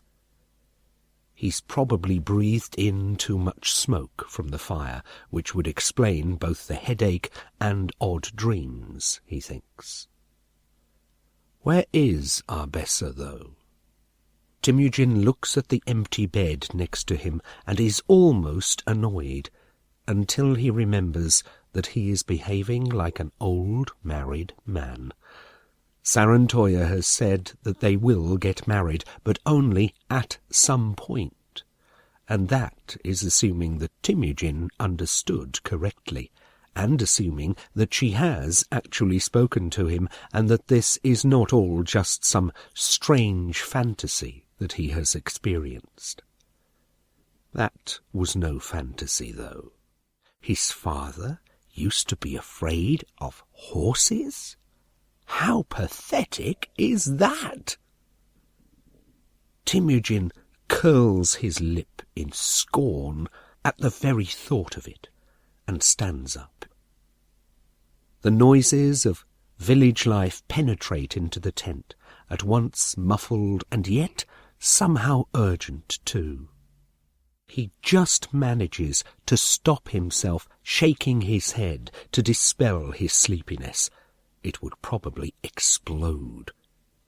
He feels this bad without even having tasted a drop of the fermented sheep's milk. This is not the first time he asks himself what the warriors see in drinking themselves into unconsciousness night after night. Anyway, his father used to be afraid of horses? Pathetic! Temujin steps out of the tent, crouching as he goes. He feels like a grown warrior with a hangover as the bright morning sun stabs at his eyes, and he does not just blink, but has to grind his teeth to avoid groaning out loud. Normally his father and the warriors behave like this in the morning when the night has been too short and too festive. He understands the attraction of drink less than ever this morning. What he does understand, though, is why the men are often so anxious to get down to the river. He feels dirty. His whole body is sticky, and his clothes and hair smell so badly of smoke that he almost feels ill. He wants nothing more than to get to the river, but before he sets off, he remembers that his father has asked him to make sure he is always dressed properly as long as there are guests in the village. So he gathers up all his armour and weapons into a bundle that he slings over his shoulder. As he makes his way to the hill, he groans under the weight of it. Arbessa was right. It weighs more than he does. Suddenly, he is no longer angry at her for having gone. At least she does not have to see him in this miserable state. He drags his feet up the hill without replying to any of the tribespeople who greet him. Then he crosses the patch of woods where he and Chuzia gave their oath, yawning and even stopping a couple of times to regain his strength. As he passes the bush into which the dog disappeared, an unpleasant memory tries to break into his mind, but he ignores it and forces himself to think of nothing, which is not hard in his current state. After what seems like an eternity, he can see the river shimmering through the undergrowth in front of him. He sets off faster towards the water and then throws his bundle of clothing and armour to the ground so that it rattles and jingles for a few moments. He reaches for his underwear and is about to pull it off over his head when he sees something out of the corner of his eye and stops. Something, or someone, is splashing in the water. Temujin looks closely and notices that he is blushing again. Someone is swimming in the shallow waters of the Omon. That someone is Arbessa. She is wearing less than the night before. Well, nothing. And the water is so clear that it hides nothing. If she finds it as embarrassing as Temujin, she hides it masterfully, as she kicks around in the water lying on her back and looking up at him with her glinting eyes. She does not even have the decency to pretend to be embarrassed, and is having a lot of fun at Temujin's expense. "My, oh my, our great warrior is already awake," she says teasingly, picking up last night's conversation as if there has been no interruption. "Astonishing. Don't you need more time to recover from the great battle?" "Good morning to you, too," growls Temujin. Last night, when Sarantoya told him about his future with Arbessa, he still liked the idea despite their misunderstanding, but perhaps one should not believe everything dragons say, especially female dragons. He is close to taking off his clothes and jumping into the water, but then he reconsiders and wades into the icy water, his teeth chattering as he goes. Arbessa moves a little aside, but doesn't let him out of her vision for an instant. She looks even more scornfully in his direction. But what else can he expect? "Does your tribe always wash with its clothes on?" she asks. Temujin looks at her angrily, dives under, and stays below the waterline until his lungs are crying out for air and his heart is about to burst. He resurfaces, spluttering and gasping for air, runs his hands through his long wet hair, and then answers, "Only if the water is dirty or full of vermin." Arbessa looks at him confused, shrugs her shoulders, and then paddles away on her back, using only her hands and feet. Then, however, she turns back in order to circle around him, getting closer and closer, like a predator around its prey. He dives again, swims underwater back to the bank, and wades back out of the water, soaking wet. If Arbessa were not there, he would have taken his underwear off now and wrung it out, but she keeps looking at him. So he runs his hands over his undergarments and bends down to pick up his bundle. He threw it carelessly, so he spends quite some time untangling it before he can put his clothes on. His wet underwear makes every movement more difficult, however, and sticks to his body as he goes. He is annoyed when he thinks about how long it will take to dry under all this leather, and his skin already feels cold enough as it is. Arbessa must be thinking the same. Even without turning to her, he can feel her scornful gaze. Sarantoya might have predicted he would betray her, but perhaps the dragon was wrong. He feels more like drowning her than anything else. Without saying a word, he finishes dressing himself. Not because he really wants to, or because his father has asked him to, but more than anything because of what Arbessa said to him last night. He even puts on his belt and weapons, as well as his shield and helmet. Only then does he turn to the water and see that Arbessa really has been watching him the whole time. Her eyes are still as wide and defiant as ever. Suddenly he remembers what they remind him of Sarantoya. Arbessa has Sarantoya's eyes. It is almost as if he does not want to, but he asks her a question. What is she called? He. She keeps smiling, and something comes into her eyes that touches and warms him for a brief instant. I'm a girl, and our dragons are always male, just like yours are always female. Now I understand what the warriors mean when they talk about their wives, he replies, grinning. Arbessa smiles back, but her eyes keep their strange new expression. Tselmeg. His name is Tselmeg. She paddles around in the water a little more, as if she is waiting for an answer, and when she does not get one, she turns her back to him. Temujin clears his throat awkwardly, starts to turn around, and stops still.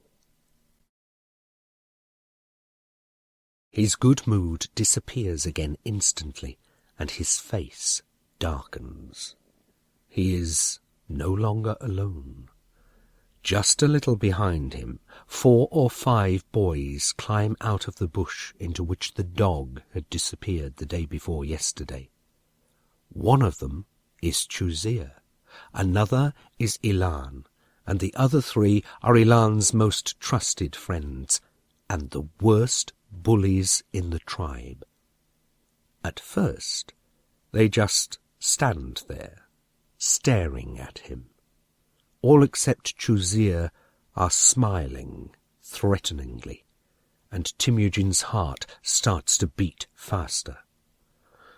"Uh-oh," sneers Arbessa. "Now our big, strong warrior has a bit of a problem. But it won't be too bad. I mean, he is armed, at least." Although she is only saying this to rib him, and he knows it, Temujin does not feel like laughing right now. The sight of the 5 boys scares him. They too are armed. Chuzir with his bow and arrow, the 4 others with clubs that they have clearly just cut from the trees. What use is his sword now? He is not going to run at them with a bare blade. If fighting is at all necessary. Temujin thinks for a moment, and although his heart is still beating fast, he realizes that he does not yet know what they want. Perhaps they are just here by chance, and he remembers what his father has often told him. If you show fear, your enemy will see it too. Don't show fear, and they will avoid a fight. And who is saying anything about fighting anyway? Whispers someone to him from behind his forehead. As he steps towards the boys, he realizes it is Sarantoya's voice, and stops again. The dragon is there, invisible to all except him. It is strange that she is there. This is the first time he has heard her voice whilst awake. Something very important must have happened. Without even being aware of it, he looks left and right. The dragon is nowhere to be seen, of course, but Ilan and his friends notice the move, and a wide, sneering grin spreads across Ilan's face. "Don't you worry, oh mighty Khan," he scoffs. "There aren't any dogs around." Temujin sucks air through his teeth, and then walks on, holding his shoulders as straight as he can. His right hand is on the hilt of his sword, as if it had just landed there, but this does not have the effect he expects, and Ilan's grin just gets broader. "Well, look at that. Our future Khan has put on his sword and shield in order to defend the honour of his bride. Then again," he continues, looking lewdly in the direction of the river, "it does not seem like there is much to defend in this case." For an instant, Temujin sees red.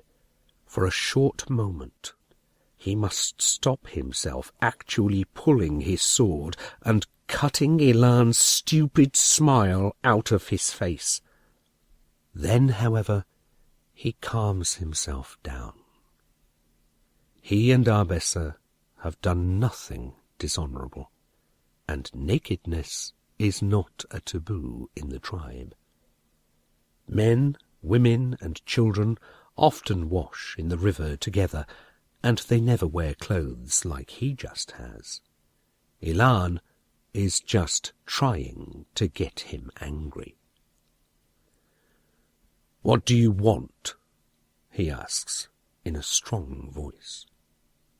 He is careful not to look at Chuzir as he says this, but his brother-in-oath licks his lips nervously and looks away quickly nonetheless. Temujin thinks back to what Sarantoya told him last night and sees that it was the truth. Chuzir is already regretting his mistake. But why is he here with the others then? Temujin is confused. Sarantoya answers him silently. Because he cannot go back. One mistake all too often leads directly to another, if the person making it does not have the courage to face it. "Oh, we just wanted to make sure that our future Khan and his bride are not in any danger," answers Ilan. "Woof, woof," adds one of the other boys. Temujin ignores this and replies coldly, "Well, everything is fine, thanks. It is good to see, however, that you already know the debt you owe your future ruler." Juzir takes a small, nervous step backwards.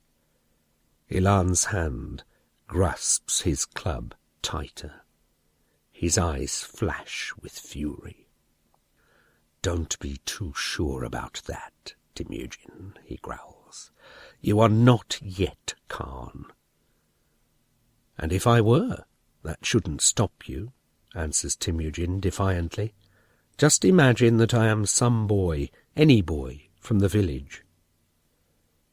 I'm having trouble doing that," answers Ilan icily, "because all the other boys in the village have the heart of a true warrior."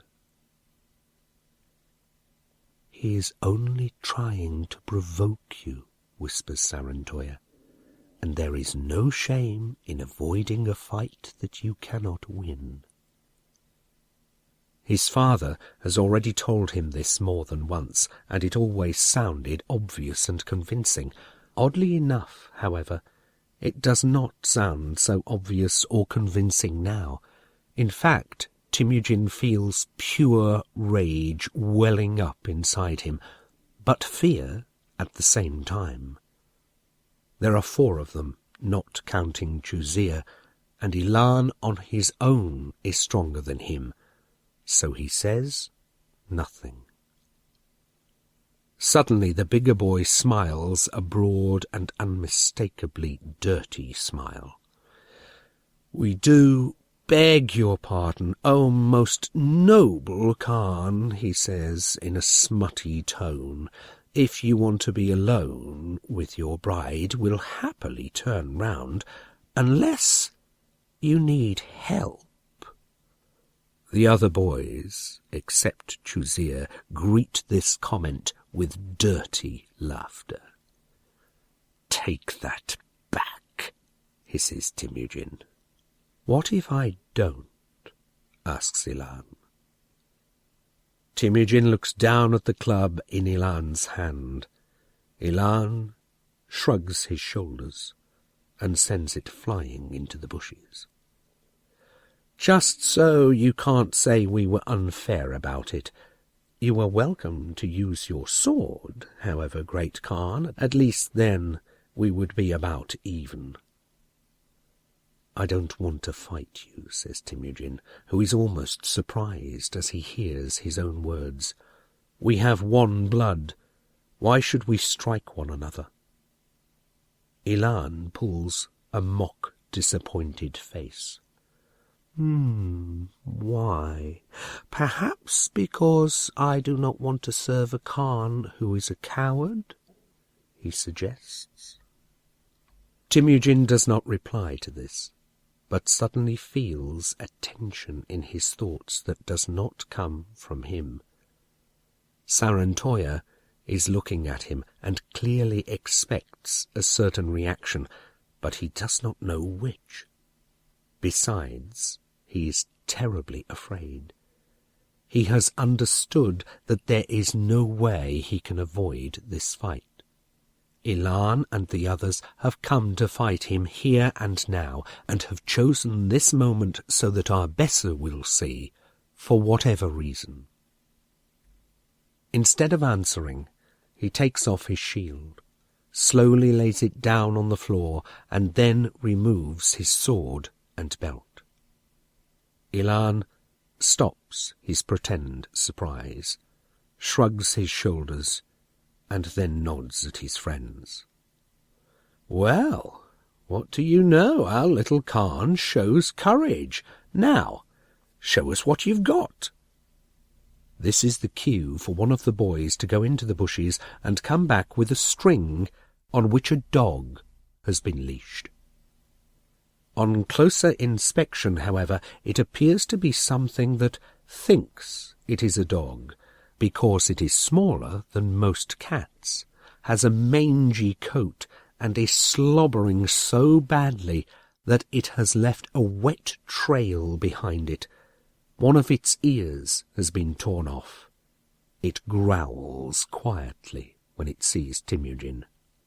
"Now, don't be afraid, O great Khan," smirks Ilan, his three stooges laughing spitefully.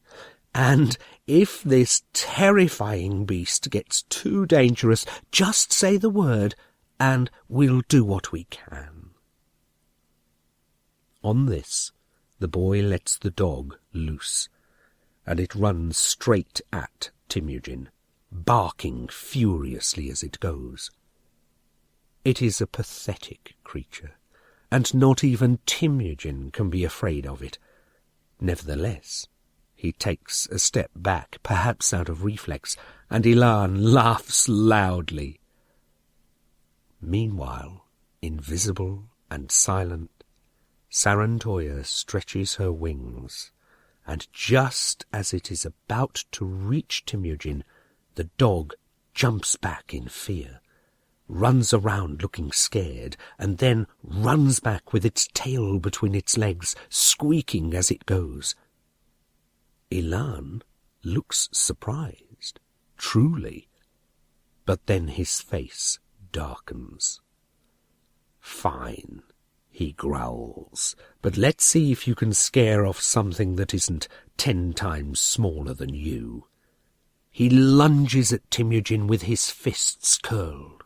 It is more a reflex than anything else that helps Temujin to fend off his first punch, but the sheer force of Ilan's wild attack throws Temujin to the ground, and Ilan rams his knee so hard against his chest that it is probably only his armour that saves his ribs from being broken. The air whistles out of his lungs. His heart explodes in fear, and he would scream if he had enough air. Ilan bellows triumphantly, punches him a few times in the face, and knocks his arms back without any effort at all as he tries to hit back. The next punch splits his bottom lip. Then his nose starts to bleed. The punch after that almost sends him into unconsciousness. "Sarantoya, help me!" In his mind, he is screaming for help. Nothing happens. The dragon's wings do not come to save him this time, nor does fire rain down from the heavens. Ilan just keeps hitting him, perhaps with even more strength than before. Temujin is afraid. As the punches get stronger, he starts to worry that he may die. He blindly feels around for anything hard and heavy that he can use to defend himself, and finds the hilt of his sword. It sits neatly in the palm of his hand. It is heavy and sharp, and gives him a feeling of safety. Even as Ilan sits astride him, raining down blows, he knows he can stop it all with just one movement.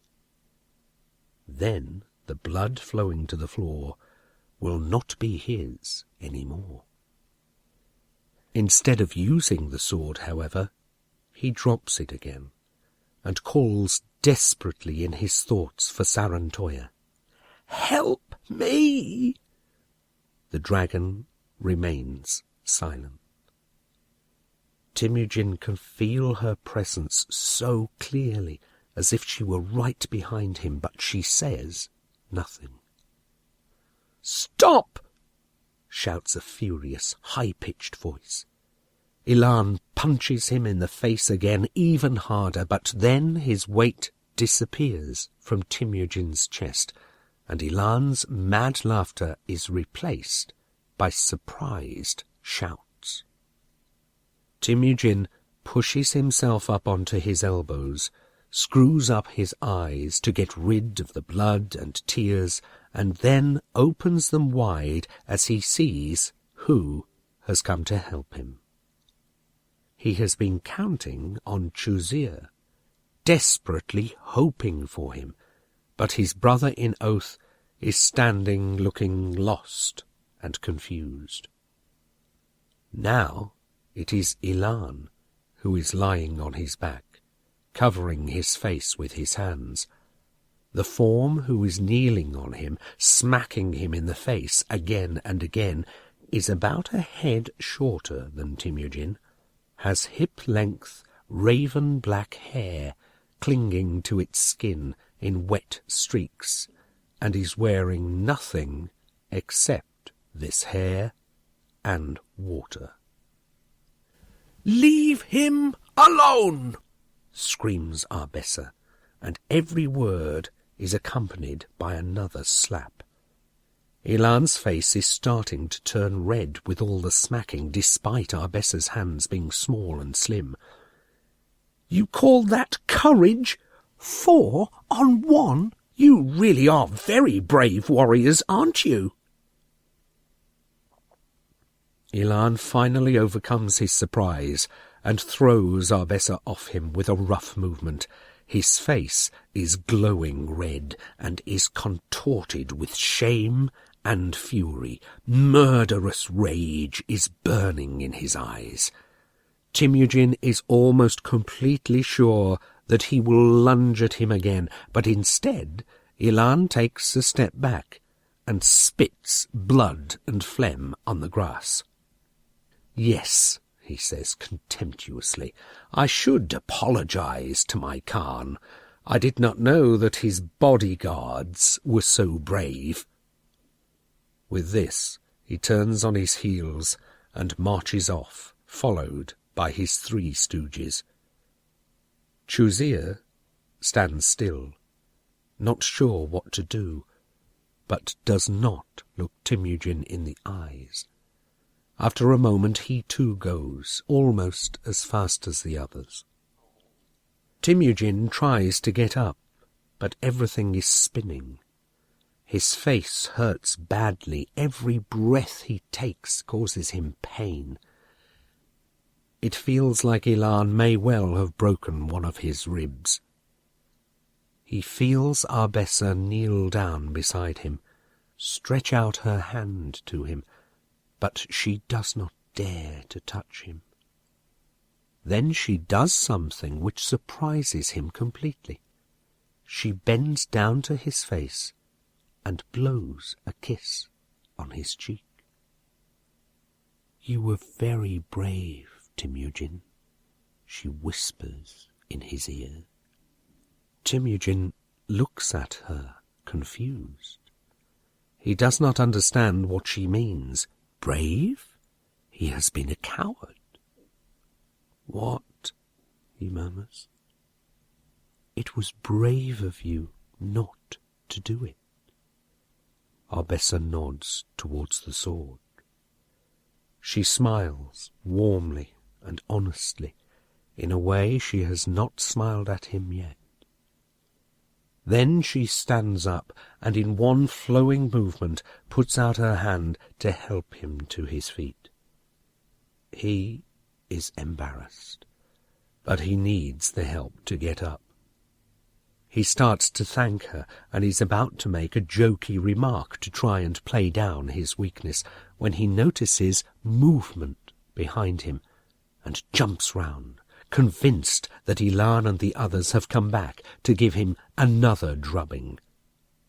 Instead, he sees his father. Taimur stands before him, silent and stony-faced, between the trees. Temujin understands that he has been there for some time, has seen everything. His father's stare cuts like a knife. It is a look of contempt. The wisdom of the dragons. "Why didn't you help me?" says Temujin to Sarantoya as soon as he has closed his eyes and slid over into his dream world. "I thought you were my friend." "I am," says the dragon, fluttering her eyelids, "and you should count yourself lucky too, if I may say so." "How so?" asks Temujin, annoyed. "Because you don't want me as your enemy, little Khan. No one does." For just a moment there is something in her eyes that he has never seen before, that he has never felt in her before, and that makes him go ice-cold to the depth of his soul. This feeling disappears too quickly for him to become frightened, however, and Sarantoya resumes her usual wide dragon smile. "And besides," she adds in a changed, almost cheerful tone, "I did help you." "Ha!" snorts Temujin. "Did I not repel that bloodthirsty beast that wanted to tear you to pieces?" "Do you mean that yapping little piece of scum?" replies Temujin with a dismissive tone. "That was great of you, but I think I would have just about been able to handle it, thanks." "Are you sure?" asks Sarantoya, mock cluelessly. "You know exactly what I mean," snarls Temujin, "although I didn't even want you to tear off their heads or anything like that." "What did you want, then?" "Perhaps if you had just frightened them off a bit, you know, filled their hearts with fear or something of that nature." "They are already so afraid that there is no more room for fear," answers the dragon. "But I know what you mean. It would have been just lovely if they had run off scared and then thought that they were scared of you. Would you have liked that?" "Yes," answers Temujin. "So you like people to be afraid of you?" asks the dragon. Temujin is about to nod automatically, but then he is not sure whether he really does want people to be afraid of him. "I think you fought very bravely. Well, for a man. Not by dragon standards, of course." "What? I just got punched the whole time," growls Temujin resentfully. "Well, if I remember correctly, Ilan got the odd smack too, and, believe you me, they hurt him far more than the punches he gave you hurt you," says the dragon, giggling, "because that kind of lad really dislikes getting beaten up by a girl." "Not as much as I dislike being saved by one, though," thinks Temujin. Instinctively, he turns to the left, where Arbessa is sleeping next to him. He cannot actually see her in his dream world, but he can still feel her presence.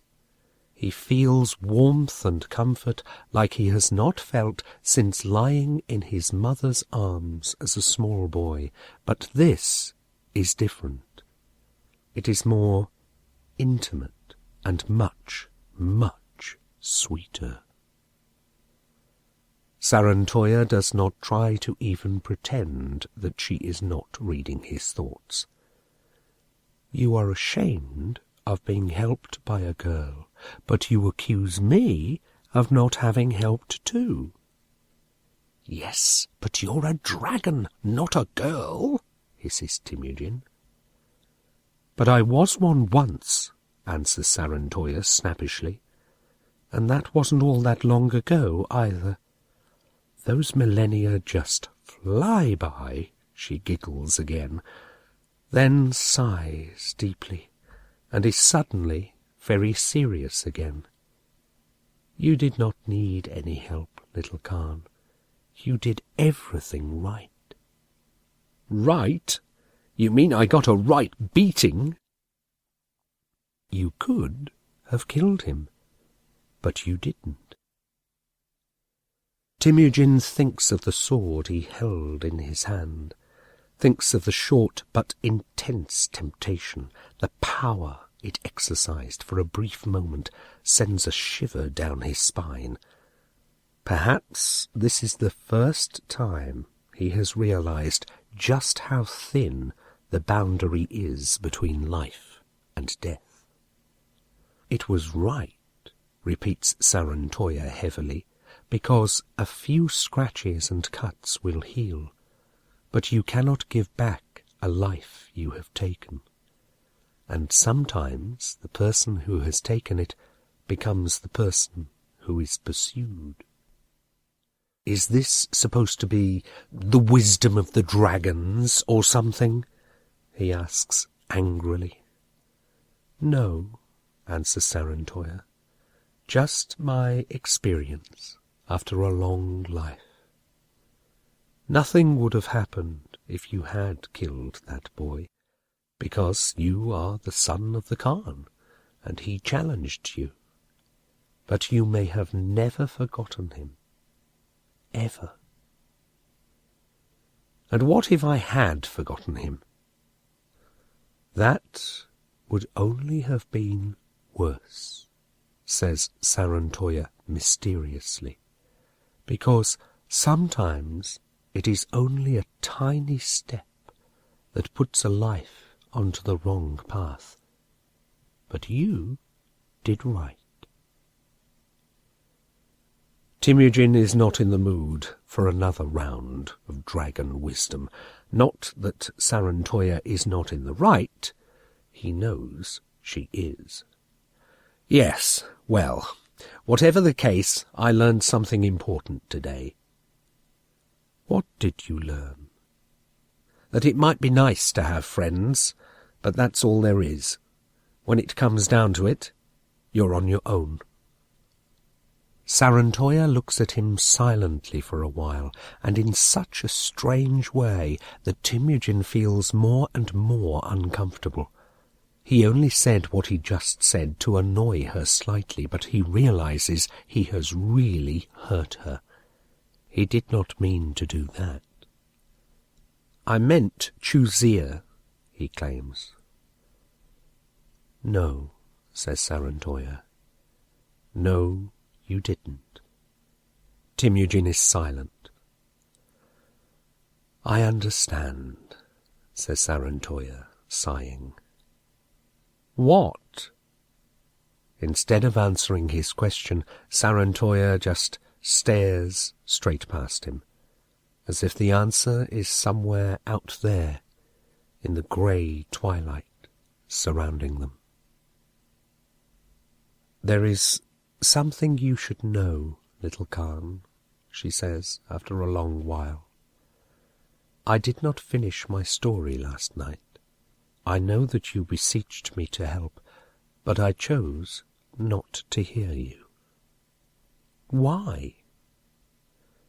I have not yet told you why so few of us chose to befriend your tribespeople and make you into companions. Companions? It sounds like we're married. He tries to laugh, but his joke does not have any effect on Sarantoya, who stares at him with a serious look. Well, we do marry you, in a way, she answers, because we enter into an eternal bond with you. If we choose to bind ourselves to one of you, then we stay with you for life, unless, that is, you take the wrong path. Even then, we have to grant you a last wish, whatever it may be. Whatever it may be, says Temujin, making sure. You mean I can wish for whatever I want, and I'll get it? Whatever it may be? Whatever it may be, repeats the dragon. She sounds sad. Be careful what you wish for, though. You would never see me again, and you might have to pay a terrible price." What she says scares Temujin, and he is quite sure that she means to do so too. Suddenly, however, Sarantoya bares her teeth in a wide dragon smile. "Well, enough wisdom of the dragons for one night?" she asks cheerfully. Temujin is serious, however. He is still scared, and Sarantoya's fake joviality just makes it worse. He can tell that she is hiding something behind it, and he can sense that he does not want to know it. "You haven't told me why you only reveal yourselves to so few people," he says. "We have been responsible for too much bad in the world," answers the dragon. "Because you humans are clever. You're all incredibly stupid, but very clever too. After a while, too many people knew about the last wish, and we had to grant them. The temptation of unlimited power is great, and only very few can withstand it. Your world and your tribe have experienced boundless suffering, wars and terrors and death, and we dragons are not there to offer these kinds of presents. So most of us have chosen to avoid people, and only very few of us seek human companions." "But you did," says Temujin. "Why?" "Because I saw that you have real greatness inside you, Temujin," she replies. "Do not disappoint me, little Khan. The consequences for your people would be grave." Friendship. Belmin and his entourage stay for 10 days.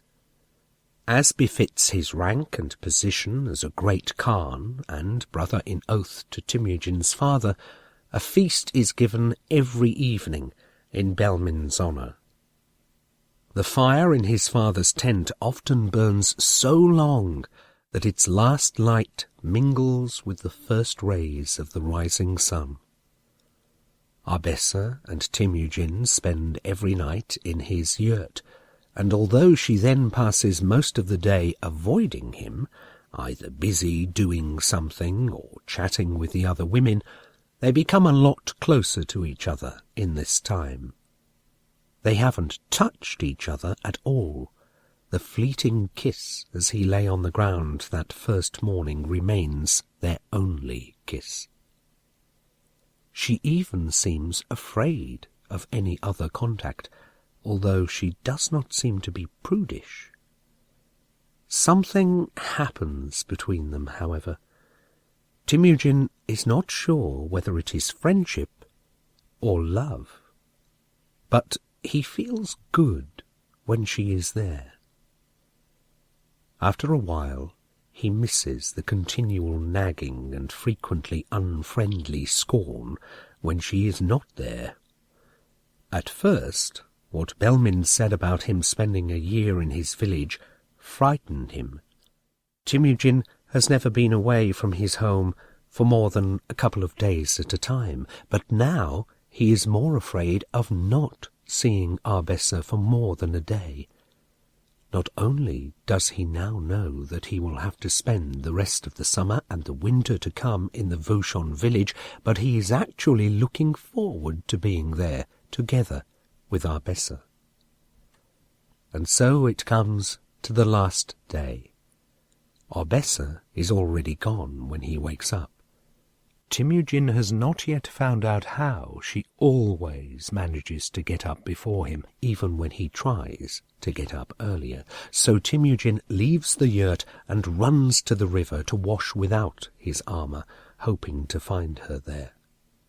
instead, he finds Chuzir there.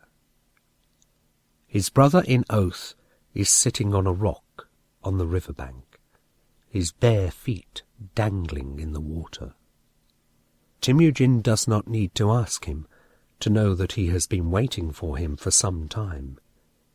He wants to say something, but it is like his throat has been sewn shut again. Chuzir has avoided him over the last few days with the same success as Arbessa. Finally, however, Chuzir says something to break the uncomfortable silence. "Hello," he says, without turning round or even looking up. "Hello," replies Temujin, just as curtly. He has not admitted it to himself, but he has greatly desired to see his brother in oath one more time before leaving the village. Now that he sees him, though, he does not know what to say. He wants to slap himself until the words he has so carefully considered over the last days come out, but they don't. "Today is the big day," says Chuzir after the silence threatens to become too heavy. He is still looking away from Temujin with his feet in the water, and has something lying on his thighs that Temujin cannot see. Temujin wants to step closer, but for some reason feels he cannot. "Yes," he answers. "They are already saddling up the horses," continues Chuzir. To be exact, they had already started saddling them yesterday evening, and both of them know it. "We are starting off early. It is a long ride." "Yes, long indeed. You won't be back until next spring, if at all." "What do you mean?" asks Temujin. "I will come back, of course I will come back." "And what if the girl does not want to?" asks Chuzir. "The girl," he replies, a little strongly in tone, "is my betrothed. I shall return with her before the year is out." "Unless she does not want to leave her people, and persuades you to stay," says Chuzir. "Women are good at that sort of thing." "Nonsense," replies Temujin. "My father would never allow it." Chuzir stares at the river for a while. The starlight is dancing on it. "Yes," he sighs, "you are right. He would never let that happen." His voice is full of bitterness, and at first Temujin does not understand it. Then he sucks air through his teeth. "I do not believe it. You are jealous of Arbessa." "Rubbish," replies Chuzir flatly. "It's just that he needs a moment to find the right words, and keeps looking at the river. It's just that I don't want to lose you. We are friends."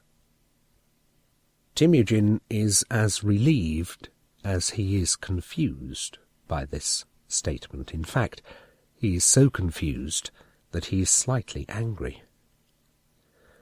"I shall return before the year is out," he replies sharply. "And we are more than friends.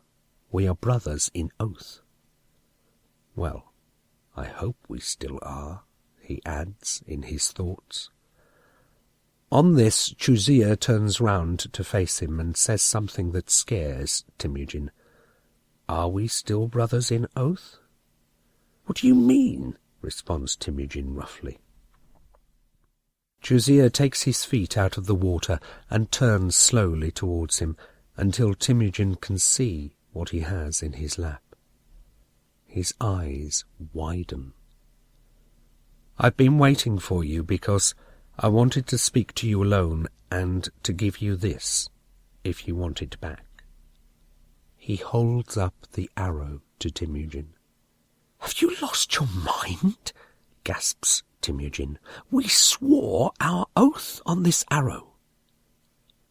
I am not worthy of it," replies Chuzia quietly. "I betrayed you, and did not stand by you when you needed my help. I would understand if you want to undo our oath." For a moment, Temujin wants to grab the arrow out of his hands, not to break it, and so to undo this oath made for all eternity, but to slap Chuzia in the face for being so stupid. "You have gone mad," he says. "I will go mad with anger if you do not put away this arrow right now. How did you betray me?" "I should not have told the others about your fear of dogs." "That is true," says Temujin. "So you owe me one then." He grins. Chuzia looks up at him uncertainly. His hand, in which the arrow is resting, is trembling ever so slightly, but a faint glimmer of hope comes into his eyes.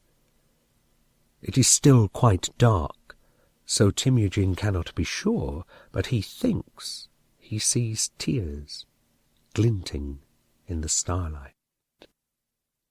"And there was no point trying to help against Ilan," he says, grinning even wider, "because I had a great bodyguard, and if you say any more stupid things about our friendship being over, I'll set her on you." "So you forgive me then?" asks Chuzia shyly. "There is nothing to forgive," says Temujin fiercely. Then he takes the arrow out of Chuzia's hand and lays it carefully on the ground. Chuzia looks closely at Temujin, as if he is looking for traces of malice or a grudge in his face. "And what about Ilan and the others?" he asks. "You keep an eye on them for me until I return," replies Temujin, mock strict, and winking conspiratorially. "Can you keep a secret?" he asks Chuzia, who nods. "When I come back with Arbessa, we won't be alone." "What do you mean?" asks Chuzia, wide-eyed. "I've already spoken with Arbessa's father, and he is going to help me," continues Temujin. Chuzia's eyes get even wider and his jaw drops. "There are lots of puppies in his village, and he has promised to give me one that I can raise," says Temujin. "When I come back, I will have the biggest, wildest dog you can imagine." Chuzia looks at him in surprise for a moment longer. Then he starts to laugh loudly. Finally they hug and return hand in hand to the village. The others are already waiting for them. A few moments later, Temujin leaves the village. Bajar and Batu. Almost 9 months later to the day, Temujin returns, just as he has promised his brother in oath he will. This time there is no huge baggage train approaching the dozen yurts of his home village, nestling next to the hill on the banks of the Oman. It is just he, Arbessa, and their 2 loyal bodyguards. Despite his tribe's peaceful nature, and the fact that there are no animosities with any of the neighbouring tribes, Arbessa's father insists on these 2 accompanying the couple. 2 further bodyguards are present too, Bajar and Batu, the 2 huge black dogs that Temujin has raised in the preceding months, and which follow him everywhere he goes. Their arrival does not go unnoticed. Temujin's sharp eyes and ears tell him that they are being followed by lookouts, but they have not come with bad intentions. They are just watching them, not planning to ambush them. When they are about 2 arrow flights away from the village, a small troop of riders approaches them. Temujin sees from a long way off that his father is not one of them. He is a little disappointed, but not too badly, and the feeling goes as quickly as it has come. After all, they saw each other but 10 days ago. As is custom in the 2 tribes, his father visited the father of the bride at the end of the engagement period to discuss the final details of the wedding. Then he returned earlier in order to prepare the great feast in Temujin's village. Belmin and the great men of his tribe are to arrive later, at which time Temujin and Arbessa will marry, and the bond between the 2 tribes will become official. Temujin is looking forward to this day. In the months past they have not been apart for a single day, and he now knows Arbessa as well as anyone can know another person. Yet it will be different once they are married, the only son and the only daughter of 2 Khans.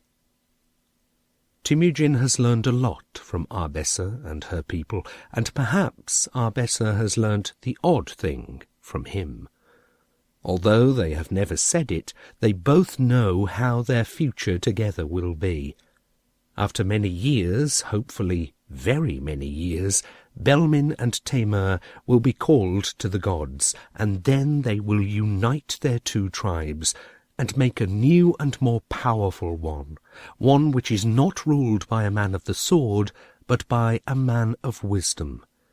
It will be a tribe of prosperous farmers and artisans, not of warriors and pillagers. But this is a long way in the future. Arbessa steers her pony closer to Temujin's horse and points to the riders approaching. "Your father is not coming to welcome us?" "He is the Khan, and a very busy man," answers Temujin with a touch of mockery, "and we are only children." "Yes, and your mother will probably tear his head off if he doesn't bring you home as quickly as possible. I certainly would if I had not seen my only son for so long." "Yes, well," sighs Temujin, "my mother is an obedient woman and knows to respect her husband." "Then maybe you should marry her," says Arbessa with a straight face. Temujin is about to reply with a jokey answer, but now he sees the riders come closer and recognizes Chuzir. He shouts out his name and dashes off towards him. The 2 dogs follow him, barking excitedly. Arbessa falls back, although Temujin knows that she could ride just as fast if she wanted. The 3 riders also increase their speed, and Chuzir waves at Temujin, who sees that his brother in oath has his bow on the saddle and the arrow in his quiver, just their arrow. His 2 companions hold their horses back as they draw nearer, so that only Temujin and Chuzir are approaching one another, like 2 knights duelling. Indeed, it seems that neither wants to be the one to stop, and it is only at the last minute that both of them tear their horses out of the gallop and pass by each other closely enough for Temujin's left knee to touch Chuzir's.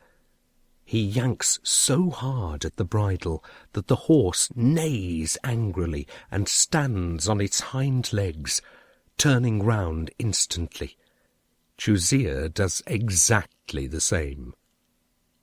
They approach each other like 2 warriors, but embrace as friends, bending in their saddles. Temujin almost falls from his, due to the force of Chuzir's embrace. His 2 dogs run around yapping and growling, but seem to have understood that this was not meant to be a fight, and wag their tails. For a while, the two friends just laugh happily, pat each other on the shoulder, or prod and poke one another until Temujin notices that their friendly exchange of blows threatens to become less friendly, and stops. "And so this is how you greet your future Khan?" he asks, laughing. "No, this is how I greet an old friend who can still ride a horse as well as ever." "I let you off lightly," replies Temujin. "It wouldn't have been fair to put you to shame after we haven't seen each other for so long." Chuzia's horse starts to get restless, and he has to calm it back down. Temujin uses the time to have a good look at his old friend. He has not been away for a full year, and yet his friend seems to have grown up a lot.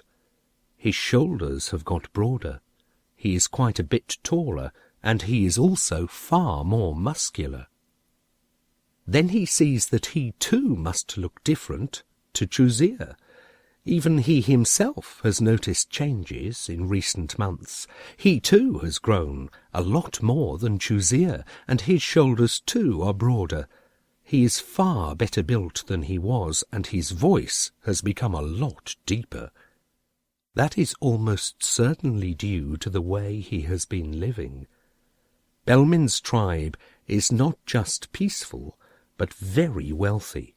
They eat well every day, their yurts are never cold, and he has learnt to eat other things than lamb and mutton that he would never have tried before, even if he was reluctant at first. And once he got used to them, these new foodstuffs not only tasted good, but did him good too. That is only one reason behind the change, though. Another being Arbessa, in whose presence he really comes into his own. The third, and perhaps most important thing, is something that he cannot put his finger on, something that cannot be described. It is the peaceful life of the Voshon, a life free of fear and fighting and war and blood. It soothes his soul and affects his body in a good way. "In just a few days you will be a married man," a silent voice says, teasing him. "But don't overdo it. Enjoy the time that you are still a boy. Later you will wish you still were." He is about to turn in his saddle and give Arbessa a look. He is used to her little speeches, but he has asked her to leave off a little for the first few months. It has taken him some time to realize that her apparently rude way of talking to him is her manner of showing her affection, and he knows that his friends and people in the tribe will not understand this straight away. He suddenly realizes that the voice is Sarantoya's, though. Recently, the dragon has started talking to him more often during daylight hours as well as in his dreams, and her voice seems to be getting more and more similar to Arbessa's. Well, it is becoming as sarcastic in any case. Behind him he hears a high-pitched and mildly scornful laugh, and as Chuzia gets his horse back under control and looks up, he is looking directly at Arbessa's face. Unlike for her first visit, Arbessa has not worn a veil, and Temujin is visibly amused by the effect Arbessa's face has on Chuzia. He is looking at somebody he has last seen as a girl, and who is now a woman. "Don't believe a word this silly boy says," jokes Arbessa. "My father found the most peaceful horse in the whole tribe. Otherwise, he probably wouldn't have made it here." So Arbessa is clearly not going to play the obedient wife, not even on her first day. Temujin sighs silently to himself, and hears a silent laugh behind his forehead. Chuzia laughs, and for a moment Temujin has the impression that a shadow has come over his face. It disappears again very quickly, and he is not sure it really was there. "Arbessa," replies Chuzia, "I am pleased to see you again." Arbessa replies pleasantly, and then she and Chuzia exchange polite greetings. Arbessa starts to tease him too, just like she does Temujin, who uses this time to size up the rest of the group. He is overjoyed to see his arrow in Chuzia's quiver. Perhaps Chuzia took it with him deliberately, and Temujin is angry at himself for not having thought of taking his oath arrow too. Yet Chuzia is bound to understand this. In any case, if the look in his eyes is anything to go by, he is too happy to see Temujin to think about little details like that. He tears his gaze away from Chuzia and looks at the other two riders, who have stayed back at a respectful distance. He is surprised to see that one of them is Ilan, and is not sure whether this is a good or a bad thing. In contrast to Chuzia, he does not seem to have changed at all, and still looks how Temujin remembers him, a thin, tall fellow with a mean face and malicious eyes. The only difference, however, is that he is looking at Temujin with respect. No trace of friendliness at all, but respect nonetheless. The other rider with him was also at the riverbank that day, and he is not looking at Temujin at all, but is staring wide-eyed at his two huge dogs. They are weaving in and out of the horses' legs, wagging their tails when they look up at Temujin, Arbessa, and Chuzia, and growling and baring their tremendous teeth when they look at Ilan and the other boy. Temujin briefly grins, but does not think any further about what he might do. He will have plenty of time to pay them back for what they did. For the moment, there are more important things to do. "And do you really need to pay them back?" adds Sarantoya silently. "No, not really." Temujin decides that Chuzia has spent enough time suffering his future wife's cheerful teasing, for now at least, and pushes his horse in between their steeds, pretending to be strict with his friend. "If I did not know better," he growls, "I should think you were courting my future wife. But you would never do a thing like that, would you?" "Never," says Chuzia, making an injured face, and adding with a loud whisper, "Well, not when you were around." Arbessa and Sarantoya too find this funny and laugh. Chuzia too starts to laugh out loud, and Temujin pretends to be even stricter and turns to the two riders. "Accompany my bride to the village. I have some business to take care of with this utter rogue here." He follows this little joke with a fully overdone commanding gesture. Chuzia grins at him, but the other two immediately start off on their horses and try to flank Arbessa's pony. Ilan makes an almost ridiculously low bow. "As you wish, my Khan." Temujin knits his brow. They must have said that to make fun of him. Yet they are frightfully respectful about it. In fact, they seem almost afraid of him. The second boy still will not look at him. Something is not right here. He remains silent, however, until Arbessa and her bodyguards, all four of them, have started for the village, and are a good distance away. Then he turns in his saddle to Chuzier and, with a puzzled expression, asks him something. "What did you do to make them so friendly to me all of a sudden?" Chuzier does not answer. The elation of the morning melts away with the first rays of the sun. Temujin repeats the question, now very seriously.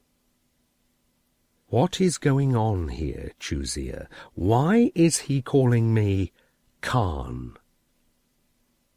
Chuzier avoids his gaze, lets 3, maybe 4 heartbeats go by that seem like an eternity, and then speaks.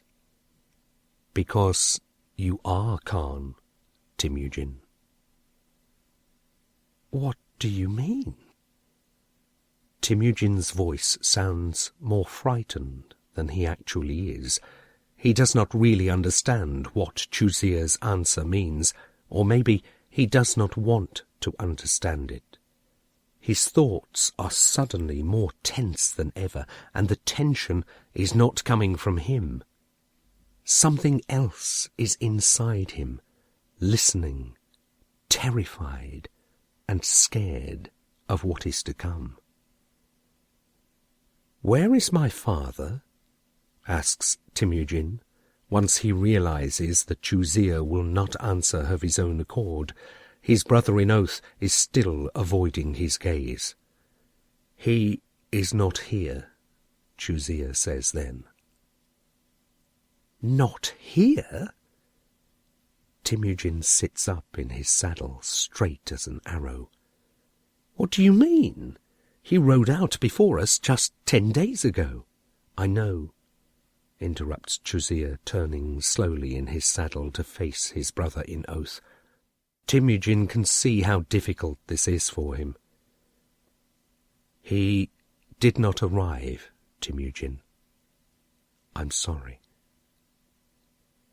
"Not arrived? What's that supposed to mean? Do not talk to me in riddles, Chuzier. What happened?" "The Tartars," answers Chuzier. An icy hand takes hold of Temujin's heart and seems to crush it, slowly but mercilessly. He tries to say something but cannot speak a word. He is horrified. "The Tartars?" he whispers back after a while. "But why? I mean, how?" Chuzier holds his gaze, but it costs him strength. His voice trembles as he talks. "We don't know exactly how. He has been taken prisoner. That is all they have told us." "But he is alive?" asks Temujin. Chuzier hesitates too long for his answer to sound as convincing as Temujin would like. "Probably," he says after some time. He tries a laugh. "You know what cowards they are. They are hoping that we will pay a great ransom, and as long as they think that we will give them gold and livestock, they will not touch him." Temujin stares at him. A feeling of strange, crippling pain starts to spread inside him. His father? Prisoner? That is impossible, and it is not right either. Suddenly, it is as if he is waking up from a dream that has been long and sweet, a dream in which the world was peaceful. It is too beautiful to be true, and his awakening is all the more painful. "Why did you not tell me? You should have sent a messenger." "We only heard yesterday," answers Chuzier, not defensively, but quietly and sympathetic. The elders came together and sent a messenger to the Tatars to ask about their conditions. He has not yet returned, but this is no reason to worry, he adds hastily, almost frightened. It is a long way to travel. He will be here at sundown at the very earliest. Temujin closes his eyes. The feeling of having left a beautiful dream for an equally horrible nightmare is still there. He is filled with cold horror, and with something else that he recoils from, something that he does not want to recognize. Something is stirring in his thoughts, something big and powerful, whispering to him in an inaudible and comforting voice. Yet he does not want to hear the words that are being spoken. He tries to think of his father, but this makes him shiver. They spoke to each other just a few days ago, yet the picture in his mind is of Tamer's face as it appeared to him that morning on the riverbank. His face as he watched his only son being saved by a girl. "Don't do it, little Khan," whispers the voice behind his forehead. "Don't let it happen." Temujin ignores the voice. He opens his eyes and sits bolt upright in his saddle. His fingers grip the bridle so hard that it hurts. We ride. The Khan. It has grown very quiet in the great yurt. The air is stuffy from all the people and the fire, and Temujin does not know whether it is his head or his throat that hurts more. Something invisible seems to be in the tent too. It is something without a body, something that crackles and hovers between them. It turns the silence between their words into something acrimonious, and makes the small hairs on the back of the men's hands and necks stand on end. Temujin closes his eyes and refuses to understand the excited words directed at him by one of the men. Ilan's father, who else? He is tired like he has never been tired before. It is as if he is carrying an invisible heavy burden on his shoulders, and his shoulders no longer feel as broad and strong as he thought they had become just a few hours back. His mouth is dry from speaking for too long and too loudly. His thoughts have been replaced by a chaotic emptiness behind his forehead that not even Sarantoya's words can escape. Her whispering is different, almost unpleasant. Without realizing that he is doing it, his hand is feeling around for something to hold on to. He feels lost. A thinner, cooler hand that is somehow filled with wonderful warmth takes his and holds it. As he opens his eyes, he is looking at Arbessa's beautiful face. It looks very serious, yet in the depth of her eyes, those eyes into which he likes to dive, he can see a look of sorrow and endless empathy. It is not necessary for Arbessa to say anything to him, or even to smile at him. He can just feel the strength that she is trying to give him, and is very thankful for it. "We must decide now, Khan!" Temujin turns to Ilan's father with a tired movement, and only notices as he is doing so that Ilan's father is not saying these words for the first time, and that he has said them louder and more strongly each time. He also notices that the confusion of shouts, words, and nervous movements is slowly dying down. He becomes uncomfortably aware that at least a dozen pairs of eyes are staring at him and listening to every word he says. The two dogs, who have been sitting still as two statues hewn of black basalt at his sides, listening and looking alertly, have begun to whimper. He gestures with his left hand, and they return to silence. 2 or 3 of the men who have perhaps come too close retire respectfully, their eyes filled with fear. He does not want this.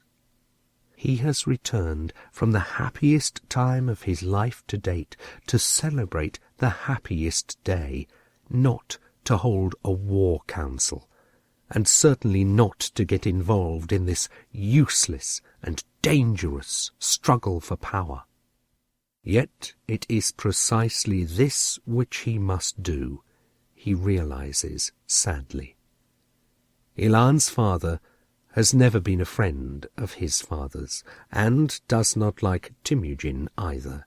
In fact, Temujin has always seen Ilan's father as one of those who is most likely to challenge his father for his position as Khan. "Do not let him provoke you, little Khan," whispers a voice in his thoughts. Sarantoya has not said much since he entered the camp and began this council, which has now been going on all day and will certainly continue into the night, but Temujin has felt her presence the whole time. She has listened attentively to every word that has been said, especially to the words he has said. It is as if he is afraid of what is to come. He is worried about what will happen. He does not know what it is, but it frightens him. "I know," he thinks silently. Arbessa looks at him briefly, a look that no one else notices, but which lets him know that his conversation with himself in his head has not escaped her notice. Perhaps she has been listening. More probably, she too has been speaking with her own dragon. He speaks, loudly. "We must all of us keep a cool head. If we react too hastily, we may further endanger Tamer's life rather than save it." The tall, thin warrior pulls a scornful face and grunts, which would have been enough to cost him his head if Tamer were in Temujin's place. And in a way, it is as if he is in Temujin's place, despite the hours he has spent now being told by many of the warriors that he is the de facto Khan, that this is de facto his yurt, that these are his warriors who have sworn loyalty to the Khan, even if he does not want to be it. It is a grotesque situation. Yes, it is true that he has returned in order to move into this yurt one day, to take his father's carved throne one day, to become Khan one day, but not now, and not like this. The tense silence holds, and despite the fact that they have now had the same conversation perhaps a dozen times, Temujin starts to feel a change. The day is drawing to its close, and everyone here is exhausted. More than this, the men are ready to hear a decision. He asks himself how many of them would openly rally to an opponent, should one come forward to dispute his decision.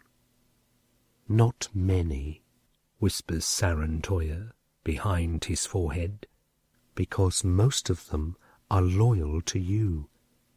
But you must make the right decision, nonetheless." That has never happened before.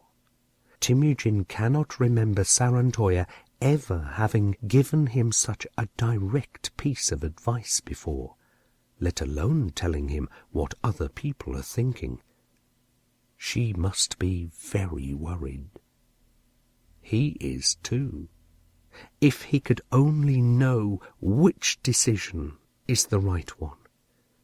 Yet it will become clear in just a few moments. "Temujin, you—" Ilan's father stops himself mid-flow as he realizes that he has chosen the wrong tone of voice, and that several of the men are looking at him darkly, almost threateningly. He strokes his chin with the back of his hand nervously, and then continues in a changed tone, more respectful and yet none the less defiant. "My Khan, I do not wish to seem disrespectful, but do let me speak openly." "Go ahead," says Temujin. Ilan's father remains silent for far longer than everyone expects. Temujin can see that he is considering every word carefully.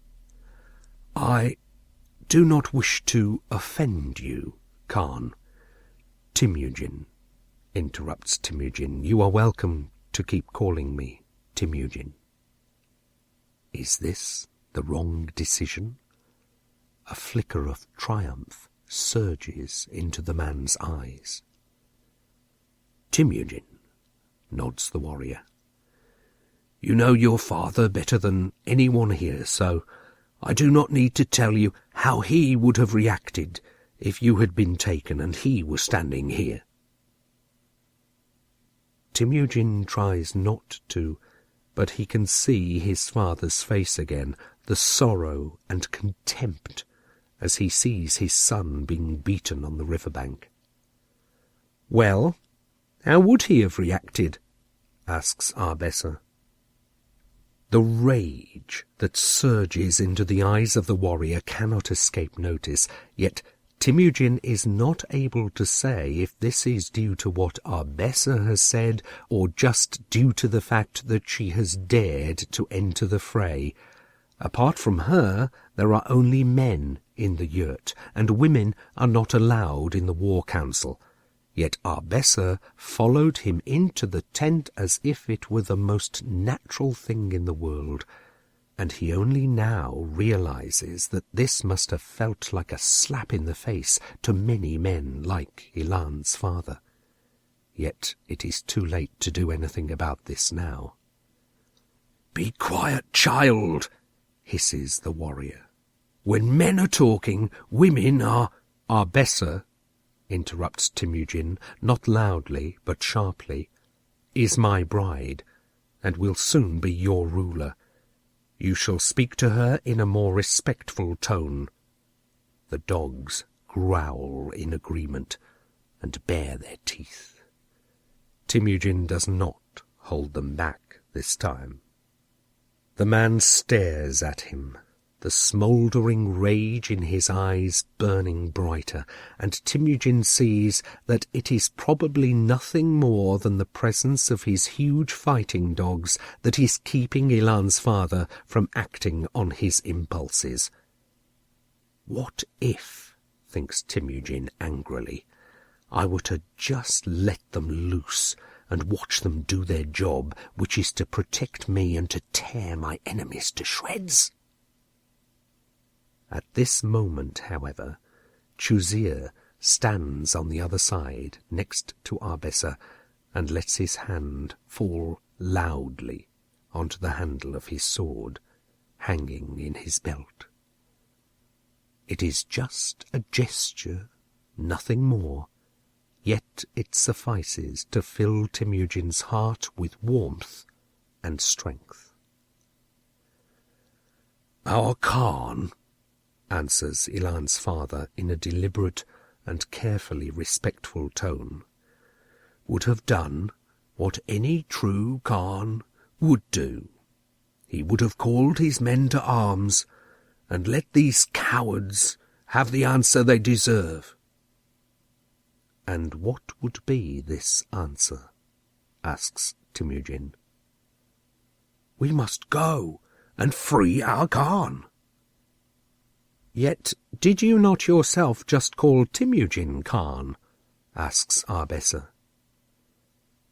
Temujin does not say anything, but he sighs inside. She may be right, but she is walking on thin ice. "Who is your new Khan, the man to whom you owe allegiance, as long as Temujin's father is not here?" "Yes," answers the warrior, "and I shall obey him." He then turns to Temujin. "We are talking about the life of your father here, my Khan, and the honour of our tribe. Tamer will not be happy if he returns to find that we have behaved as cowards." The men in the yurt murmur in agreement, and Temujin can almost feel the change in what they now expect him to decide. Whether he is a boy or not, Temujin has just been insulted by Ilan's father, and he cannot accept that. It is no sign of cowardice to avoid a fight that one cannot win, he says, quoting his father. "The Tartars are great in number, and they will know that we are coming." He raises his hand to stop Ilan's father contradicting him, and continues in a deliberately commanding tone. "We all know how weak the Tartars are. They are no match for us, and we could win against them. Yet they would kill my father. Is that what you want?" 2 or 3 of the men make frightened noises, and Temujin's opponent drops his hand to his sword and then relaxes it. He speaks respectfully despite the fury inside him. "No, of course not, my Khan," he whispers. "So, what do you wish to do?" "I have decided," answers Temujin loudly and in a clear voice, so that everyone may hear him, "that we shall wait until the messenger returns whom you sent to the Tartars. We shall hear their conditions. Should they demand a ransom, then we shall pay it if we are able." "And if we are not?" asks the warrior. "Then I shall go to them myself and negotiate his release personally," replies Temujin. Not only Ilan's father, but also Chuzir and many other warriors look at him astonished and almost incredulous. Only the warmth in Arbessa's eyes seems to grow. "Should I not return," he answers after a short pregnant pause, "then you will have to decide what to do." "My Khan!" shouts one of the men, his voice sounding more disbelieving than angry. "That will not help your father." "This is the coward's way," adds another. "We are warriors, not wenches, who can be traded like pawns." There is a brief moment when it looks as if the mood may turn. Temujin can almost feel people rallying to Ilan's father, and he can almost see his father's disapproving look. His father has not only seen his son beaten, but now how he is losing his tribe. This has never happened for as long as there have been Khans.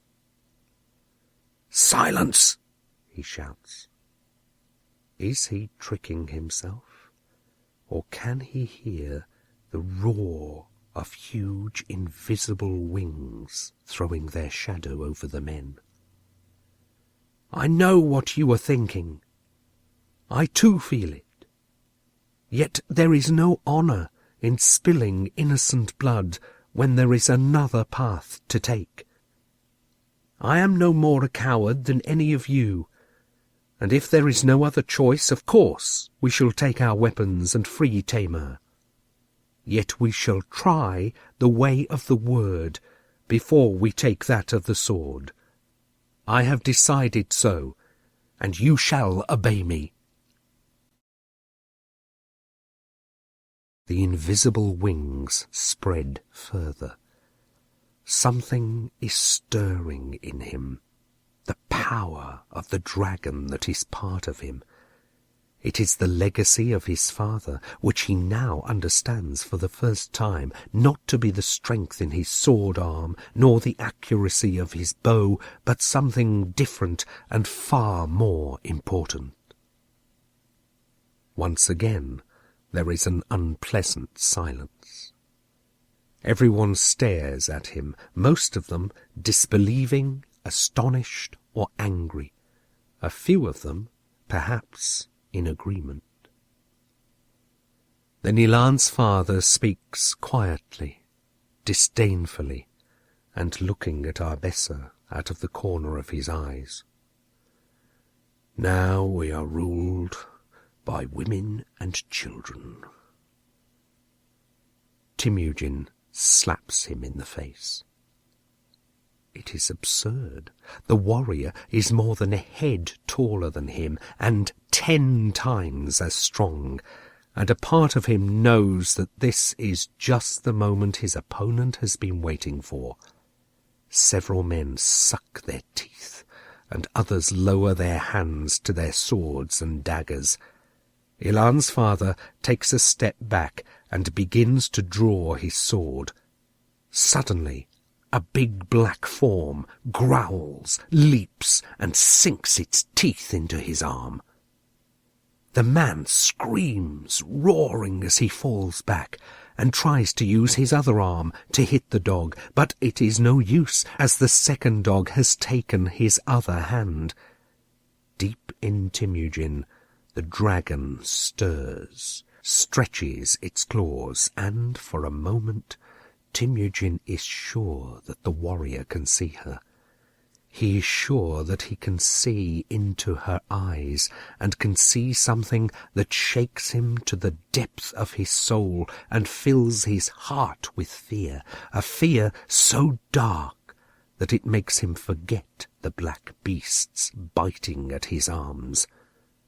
Time seems to become slower as Temujin sees in fantastic clarity how one of the dogs lets his arm drop and goes for his neck. He wants the dog to bite. For a moment, for a short, terrible moment, he wants it to bite. Wants nothing more than to see his fighting dogs tear this man to pieces, this man who has dared to challenge him, the Khan, the ruler of this tribe, this man who has dared to insult him and his bride.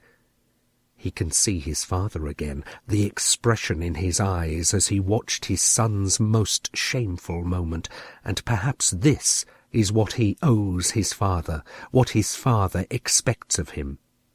Perhaps he should spill the blood of his enemy, let the entire tribe see his life be taken, see that the rule of the stronger is still law.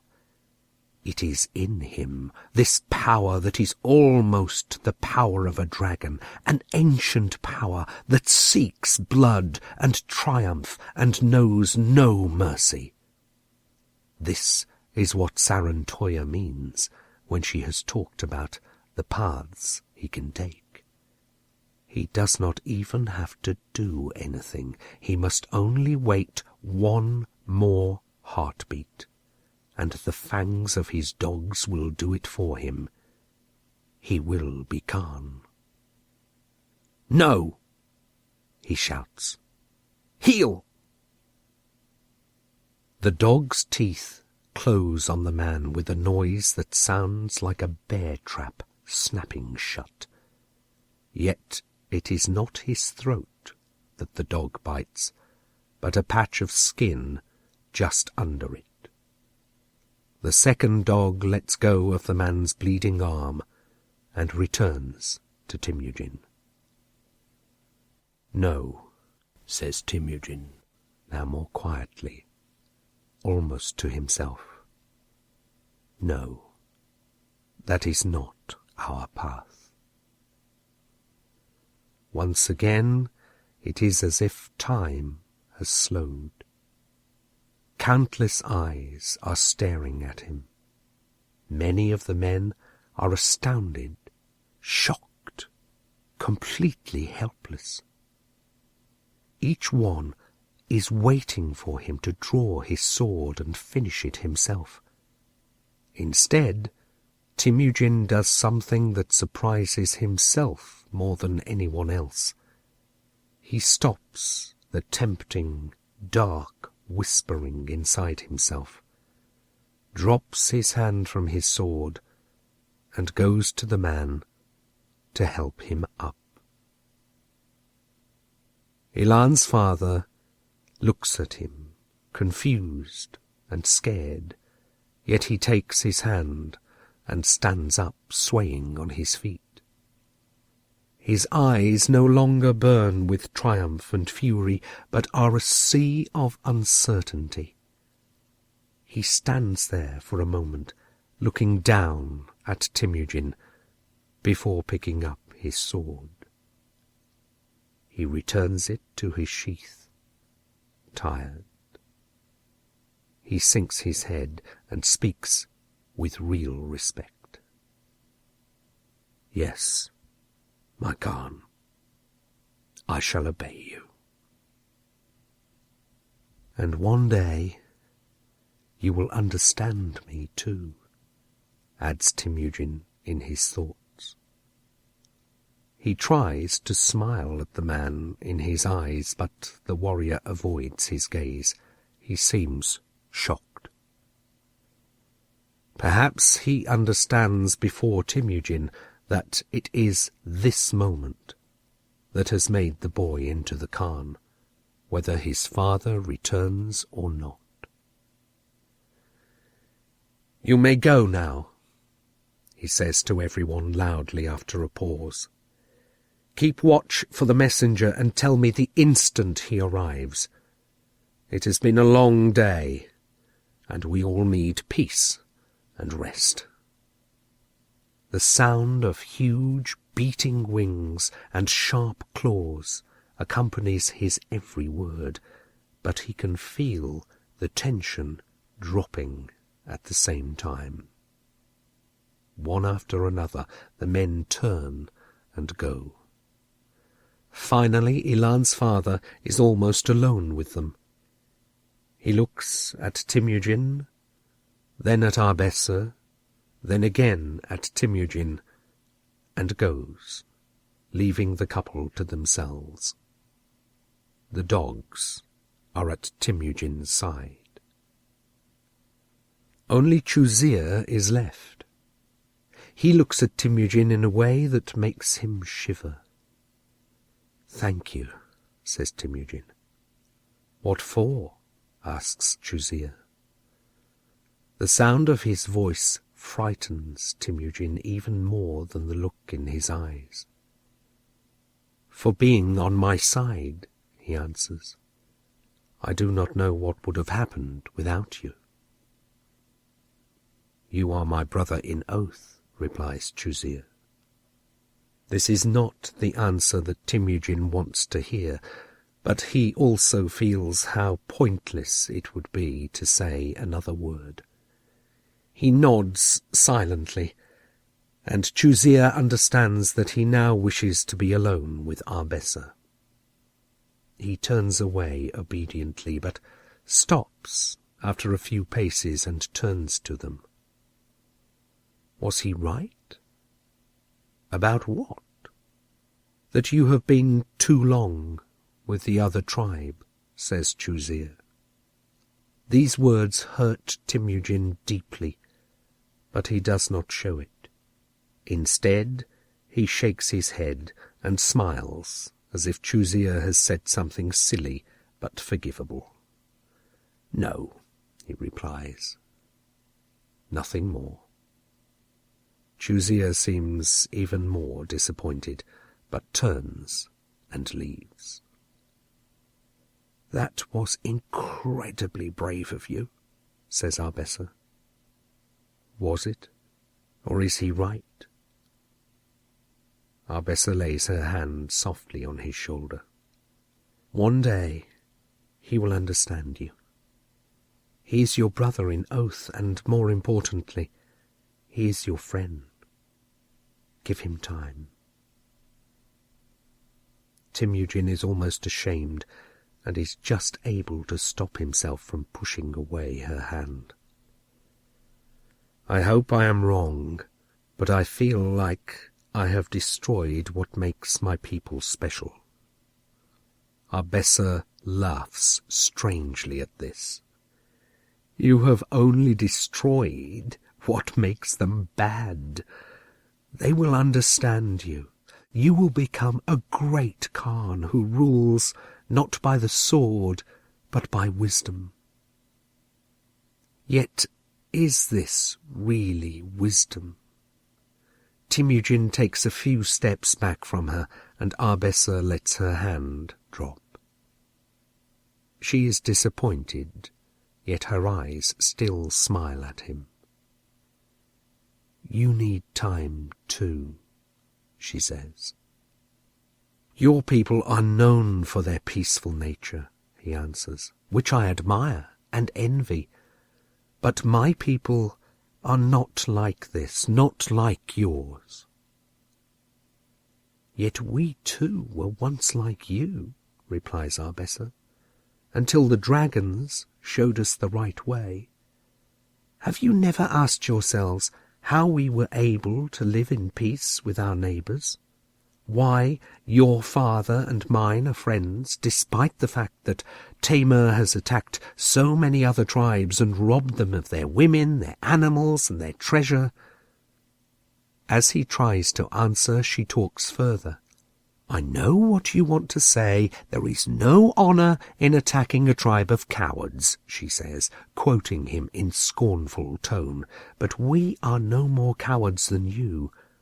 That is what you have felt, Temujin. It is the power of the dragons that protects us. You have just learned something very important, my love, and I am happy for you." "What have I learned?" asks Temujin. Arbessa does not answer, but the silent voice of Sarantoya answers him for her. "If you had done what the men wanted and drawn your sword, you would have lost me." "Yet you won the fight for me, not I," answers Temujin silently. He did not just imagine the dragon's powerful force in his heart. He really has her power, her invincibility, just as much as anyone else here, including Ilan's father. Sarantoya bent the will of the men, not him. "That is not true," answers the dragon. Her voice sounds as if she is slightly amused, but it is warm and proud too. "It was your power that they felt. You have always had it. I only showed you how you can best use it, and I am